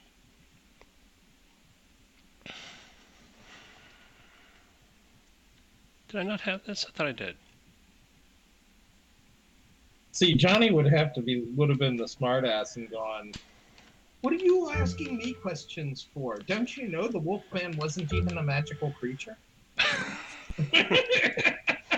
What? What are you talking? You're trying to confuse me. The what isn't a witch? At this point, I want them to come to their own conclusions because they're barking up. They're not even barking up the right tree at this point. Oh yeah, he's obsessed. The first guy used like the magical terms that professionals would use, like diabolism or necromancy or whatever. This guy goes straight to Satan worshippers. So he's like, I know that you know. You all know. You all talk to each other. You're heretics. And I'm willing to let you slide on your heresy this time, if you just give us a little bit. And, of course, you have no idea. So... At this point, I'll start asking him questions like, do you have any evidence that there are Satan worshippers involved? That's the trick they use. I haven't seen any. It's like, no, it's not vampires. No, I don't think it's werewolves, but no, Satanists? No. I haven't seen any of that at all. Many punches to the face later. Around 6 a.m, let's say. Okay. So, the first guy questioned you for maybe 45 minutes before the second guy came in and took over. So, for like the next 5 hours, it's all just earnest questions and punches. Face, chest. Enhanced interrogation techniques. Yeah. He'll leave for like a half hour at a time, says, roughen him up and we'll see if it makes him more cooperative. And he leaves, and then they just flat out punch you for like a half hour. And then he'll come back and start asking the same questions again. You give him the same answers again, which he clearly finds frustrating. Eventually, there's a knock at the door, and he goes over to the door, and he's like, no, he's close! I'm not close. Says, fine. We're going to let you go for now, Dr. Celadon, if that is your name. But at this point, you get this strong impression that he doesn't actually care if that's her name. He's not going to try to find it out. He's just saying it because there's really not much else he can say at this point. Brendan, at some point, I will need to cough blood on him. You have multiple opportunities because from time to time he'll get in your face, you know. And he'll take out a tissue and he'll wipe it off. Just, no, it might be cursed. And he like runs out of the room for like half hour. But he didn't tell the thugs to punch you while he's gone, so they just kind of stand there. So, just out of curiosity, does this job have like really good perks, or We serve the Lord. look around? Completely deadpan. So it's the whole mission from God thing, then. Yes. 6 or so in the morning, somebody whispers at the door. He protests. Whoever's whispering, he says, "Okay, we'll let you go this time, for now. But we've got our eye on you. You won't get away with this. Whoever you're in cahoots with, you're going down. We're going to take you down, and them with you. Go." And the thugs like escort you out. You're like wheezing. You got like a cracked rib. It's your face. You can't feel half your face. You can see out of one eye. See, I told you to be okay. I'll make the point of asking if I can have my stuff back. What stuff they? The pistol and the other pistol, and the guy who is showing it. One of the guys showing out says, "No, monsieur, I'd be happy you have yourself. So I would just go if I were you." I'll like pat him on the shoulder. Okay, thanks. What'd you do when you did that? I'm assuming you did something. No, actually, I wasn't. I was happy about the fact that they decided to confiscate my guns because now I can track them too. Okay. Yeah. You get home, you're sore and bruised and so forth. And about ready to start casting some spells to make all of that go away. So, is there something you want to do other than heal yourself up, or move on? Oh, I've got to do one thing to fuck with them. I just have to do one thing. What's that? The big revolver, I'm going to go ahead and just call it a loss and buy another one. The invisible one, I'm going to transfer it back here. I'm going to teleport it out of the box that it's in, back to where I am. You have plenty of time. Would it take an hour? Yeah. Okay, roll some dice. I take that time to heal for the healing spells to kick into effect anyway. You need a 13. All right. 21. Good God. When you have extra time, you're just gonna blow the doors off things. So yeah, you spend an hour. You're like wah, and it's like and it's in front of you. Okay. At least you think it is. It's invisible. You're not sure. Yeah, it's there. That's all I wanted. Oh, and see if I can establish a channel through the blood that I spat on him. I'm not going to do anything right now. That's too obvious. But I just want to see if the channel is there. Roll some dice. For all I know, the church may have purification rituals that they said I'll go away. 21. You don't sense anything. Ah, bastard. He was gone for like a half hour. Yeah. And you know he's washing his face in holy water, right? So, Yeah. it's for a solid half hour. No! All right. All right. The day passes. People go to sleep. People wake up. And then go to Cafe Azure Americana and drink breakfast. Okay. Carol. Yes. The next day, you get up, get ready to go to work, or do whatever it is you do. What do you do? Well, get up, call in to let them know I'm on assignment, or if I know nobody's going to be at the cafe yet, then head on in and see if there's anything I need to do before heading over. Well, you make your phone call. You tell them you're not going to come in. As you leave your apartment, there's a big car, a limousine, in fact, with this lady sitting in the back seat. And as you come out of your apartment building, she gets out of the car and stands up And she says, "Good morning. Good morning. Monsieur Montan would like to talk to you. Would you please come with me? Sure, why not? We have breakfast in the car. Even Croissant? better. Café au lait?" All right. Thank you. And you get into the limousine, and yeah, there is basically a little small buffet there set up in the limousine. Nice. Mimosas, croissants, sliced meats, cheese. European breakfast stuff. Yeah. You drive out to the Saint Barbe district, which is where the rich people live. And you've been here once before, if I remember correctly, to the mansion of Alexander Montand, who is a big-time Parain gangster. I thought he took me out when I met him last time. I met him at his horse place. He did, and you did, yes. But now you're meeting him at his house. Mm. Oh, okay. So yeah, this is the first time you've been here. This fella. Oh, speaking of which, this is also the fella who owned the warehouse you were at last night. This fellow. Ah, yes. Okay, you go in. She leads you in past a butler who just kind of nods as you walk past, and you go down a hallway, and then you go down a different hallway, and you go through the kitchens, and then you go down a hallway into a room that is covered in white tile, and there are stainless steel carts.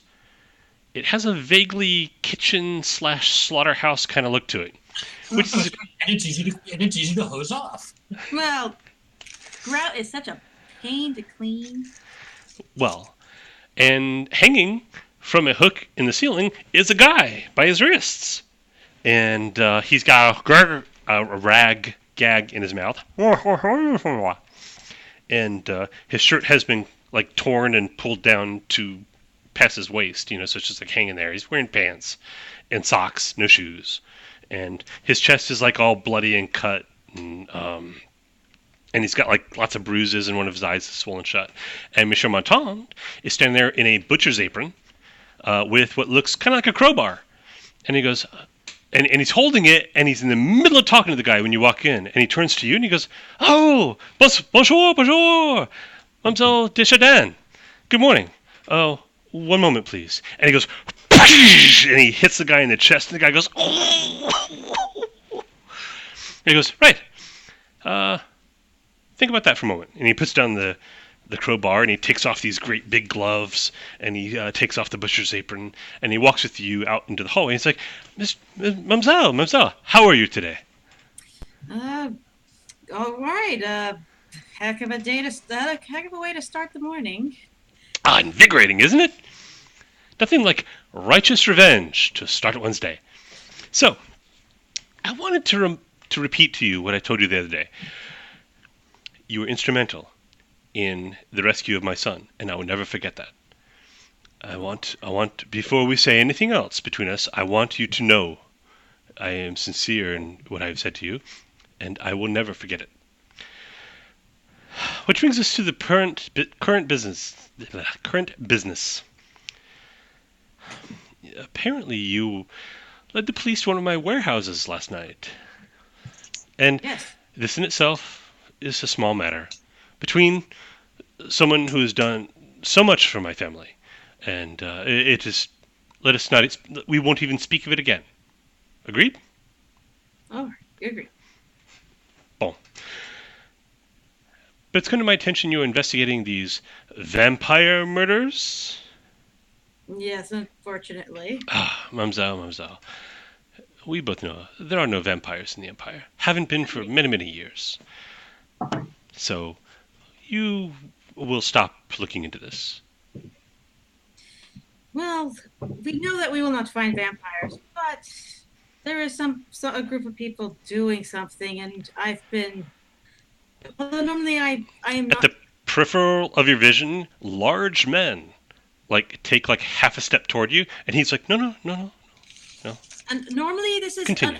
normally my research. Normally my work is usually somewhat unsanctioned, but this one unfortunately is. I've actually been ordered to do this. Well, don't. Are we? I'm clear in what I'm saying. Yes. You're You very understand? clear what you're saying. Don't. I don't care what you do, where you go, what you tell your spears. Means nothing to me. But you will stop investigating these murders. Yes. Why? Do you have a salute? Do you know who's doing it? And are they going to make them stop? If you made the problem go away, then I don't have a problem. Okay. Focus for a moment. Imagine you were in a cage with a lion. And all you need to do to leave the cage with the lion is to pick up the key, put it into the door, and walk out. That is what I'm saying to you. All you need to do is stop looking into these murders, do anything else, go anywhere else. And the lion is in the cage, and you are free to pursue your life. That's what we both want for you.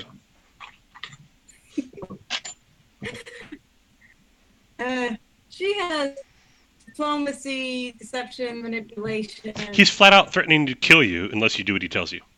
So she basically give him an answer that basically says yes, but goes she turns around and yeah.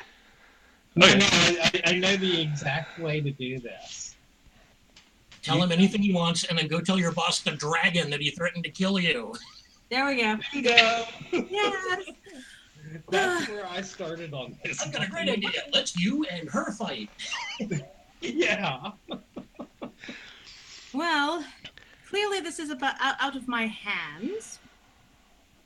Thank you for telling us who the bad guy is, man. These are really my pay grade. yeah. These are some terribly poorly behaved gangsters in this region. They really have no idea how to conduct business. I will have to agree with you. Wait, who are you agreeing with, Donald or the guy? The guy. Okay, right. So we are in accord. You will not. No, you can continue to tell your superiors you are. You can tell them anything. I don't care. I don't micromanage. I find it's bad business. But you will not be pursuing these investigations of yours any further. Yes? Very well. Marvelous. I knew you were an intelligent woman the first time I saw you. Those two red cheeks. Mm-hmm. So, right then, would you like breakfast? I haven't had it yet. I find I'm always hungrier, ready for the day after some vigorous exercise. Well, unfortunately, your wonderful staff has already fed me, and I couldn't. Of course. Juliet, she knows her business. So, right, well, then she'll be waiting outside. She'll take you wherever you want to go. Mercy. It was a pleasure, as always, seeing you, Mamselle. That's it. Until again. Bonjour. And bonjour. Okay. I guess I'm going into work today. Camp out in your office until your boss's boss got there. Juliet breathes a sigh of relief when she sees you again. She seems happy to see you again. Like, genuinely happy. Oh, look! There you are! Alive! Yay! She doesn't say that. Honestly, that's you were some by now. It was either this or your body. Yay! Yeah. So anyway, yeah, she takes you where do you want to go. You ask her to take you to your office? If I take public transportation normally, then yes. If I only drive, then I have her take me home. I think typically you just walk. So yes. I mean, you don't live that far from your office, so. But you are definitely not in walking distance now. No, I'll have her drive me to my office, save me the walk. She drops you off. and drives away. And since we're on you, what do you do? Would my boss be in? You and she are usually the first people there. Oh, excellent. If it's still early enough, then see if she's available. Well, you got sidetracked a bit, so she's already there. She's in her office looking at papers. Yes. All right. And if she has a secretary, then do the whole thing. If not, personally knock on the door. Is the secretary there? We'll say 7 or less. Yes, the secretary is there, because it's good form to show up before your boss does. Yes. Secretary looks up. She goes, "Oh, I was told anytime you were here to just you go in. So go in." Good morning. Thank you. Good morning, Good morning. Madame Desjardins. So you head in, Yes. and Director Petronovich looks up and says, "Good morning, Carol." Morning. Just giving you a brief update. Give a very brief summary of everything going on, and then mention. Oh yes, and this morning, I was informed by. You remember his name? I'm horrible. Alexander Montal. That if I'm to continue, it basically threatened me out of trying. That I told me I should not be given this, and I thought you should know. Do you give her the report that you guys printed up last night? Absolutely. Okay. Well, she's just like with an addendum by now, because where's that? I don't think you've had time to write that out. So you give her the report, and you tell her that Alexander Monton essentially told you to stop investigating it, or he'd have you killed. Yeah. And she goes, "Okay," and she looks at the report. Right. I don't see anything here about who you think actually did these murders yet. Do you have any idea? Not yet. So I guess I'm not going to stop. No, of course not. Of course not. That should be added to my report to you today, and now I will be continuing on. But I figured I needed to at least turn in what I had so far today.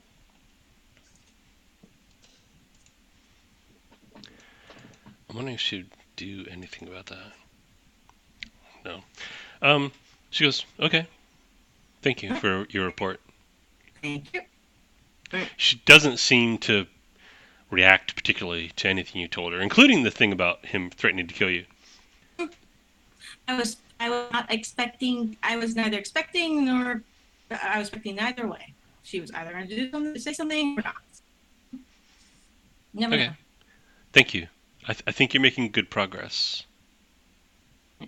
I'll keep you. I'll keep you posted. Excellent. All right. Thank you. Meanwhile, let's see. So, Carol's at work. Doxodon's doing stuff. Johnny, what you doing? Actually, you're asleep, I guess. We can fast forward to when Johnny and Doxodon wake up and Carol finishes doing her normal job and can play hooky for the rest of the day. So, early afternoon? Brunch? No, wait, what comes after lunch? Brunch is before lunch. Late lunch? Dinner? Dunch? Anyway. Tea. Afternoon tea. Tea time. What are you doing? What's everybody doing? I'm going to Cafe Azure American so that I can drink a lot. That's right. You were going to drink your breakfast at the crack of 2 in the afternoon. So, oh, well, Carol shows up, and she can tell you her fun story about how her morning went. Good morning. Well, I don't know about any of the rest of you. I had an absolutely terrible night. Wait, you're all healed up, though, right? You're not like all... Yeah, I've healed up, and nothing looks out of place anyway. Oh, except I'm not carrying my obvious gun. So what happened to you then? Oh, I was abducted and interrogated by the Holy Office of the Inquisition all night. Hmm. A thoroughly unpleasant group of individuals. If I What? thought they had the first clue, I think that's unfair. if I thought they had the first clue about anything, then I'd have been both nervous and upset. As it is, I just got beaten up, so I'm just kind of upset. Understandable. Oh, and they found my tags. That is that's almost unfair. Mm. I'll have to find some other way to turn that the head inquisitor into a hedgehog. Gotta be a way to do it. Anyway, how was your night? My night was fine. My morning was what's interesting. Oh, Yes. Again, name is blanking. Montan. yeah, Montan. Montan. Decided I needed to visit him so that he could tell me that either I stop investigating the vampire murders or he'll kill me. Or have me killed or whatever. Really? He was that upfront about it? Pretty much. He didn't actually come out and say he'll kill me, but basically, he didn't need to. Basically, he basically said it's for your own good and and met a bunch of thugs. Clearly, I honestly thought that the connection between him at the warehouse was just coincidence, but he's actually involved with the mass murders. Yeah, you would, because if you thought that somebody was using his warehouse without his knowledge, he would be more interested in getting it taken care of. Yeah, exactly. So he's trying to cover this up, and he doesn't want anybody looking into it. That means that means he has a dog in this fight. Yeah. Wonder how good his magical defenses are. I'm just wondering how big a hammer the Empire needs to hit him. I very strongly suspect we ain't it. No, Yeah. we are a very light hammer compared to that nail. We can be able to judge the way the wind is blowing by what your inspector reacts, or how your inspector reacts to this. Oh yeah. I didn't. Because somebody's going to tell somebody from up above him may very well tell him to knock it off, and he's got his foot in it now because we handed him that warehouse, and it's going to be hard for them to cover that up. Yep, and my superior who requested, my superior didn't really bat an eye when I told her this morning when I dropped off my reports. No, that doesn't surprise me at all. As far as she's concerned, Montana is a non-entity. His power level has nothing to do with her power level. Yeah, I figured I needed to tell her because, and also submit what paperwork I had already just in case. All right, I'm sure she probably just blithely told you to carry on. Oh, yes, of course. That's why I hate hierarchical organizations. People upstairs have no idea what's going on downstairs. All right, well, I guess we're going to have to try and find out which way the wind's blowing next. Yes. I'm reacting. I'm curious to see how the inspector reacts. I'm going to ask that, it's already... could not have gone any better, by the way, as far as the Inquisition is concerned, because they are now convinced that they know my dirty secret. The fact that I'm a hedge wizard. It's perfect. I couldn't have given myself a better cover. Oh, I suppose we ought to report that. Inquisitor Hessling spared no effort in letting you know just how little he thought of your magical ability. Of my ability, yes, exactly. Yeah. He's like, we know it's not you. I was tempted to thank him. I really was. It's almost 10:30, and I have a... So, a good place to wrap up? This Yeah. probably is a good Sure. place It seems to like a good wrap place to wrap up. Alrighty then. We're gonna wrap up. This has been It has. what? This has been Rough Magic with Donald Von Griffin, Kieran Torres, Bud Montgomery, and Leslie Dannenberger in absentia. And I'm the GM, Brandon Blackmore. When the Inquisition comes knocking, I guess it's just best to go along with it. So Do not turn them into hedgehogs. you could have, but it would have blown your cover. All right. I think this game went pretty well, considering I literally only had one thing in mind. And Absolutely. have a good night, everybody. See you next week. Good night.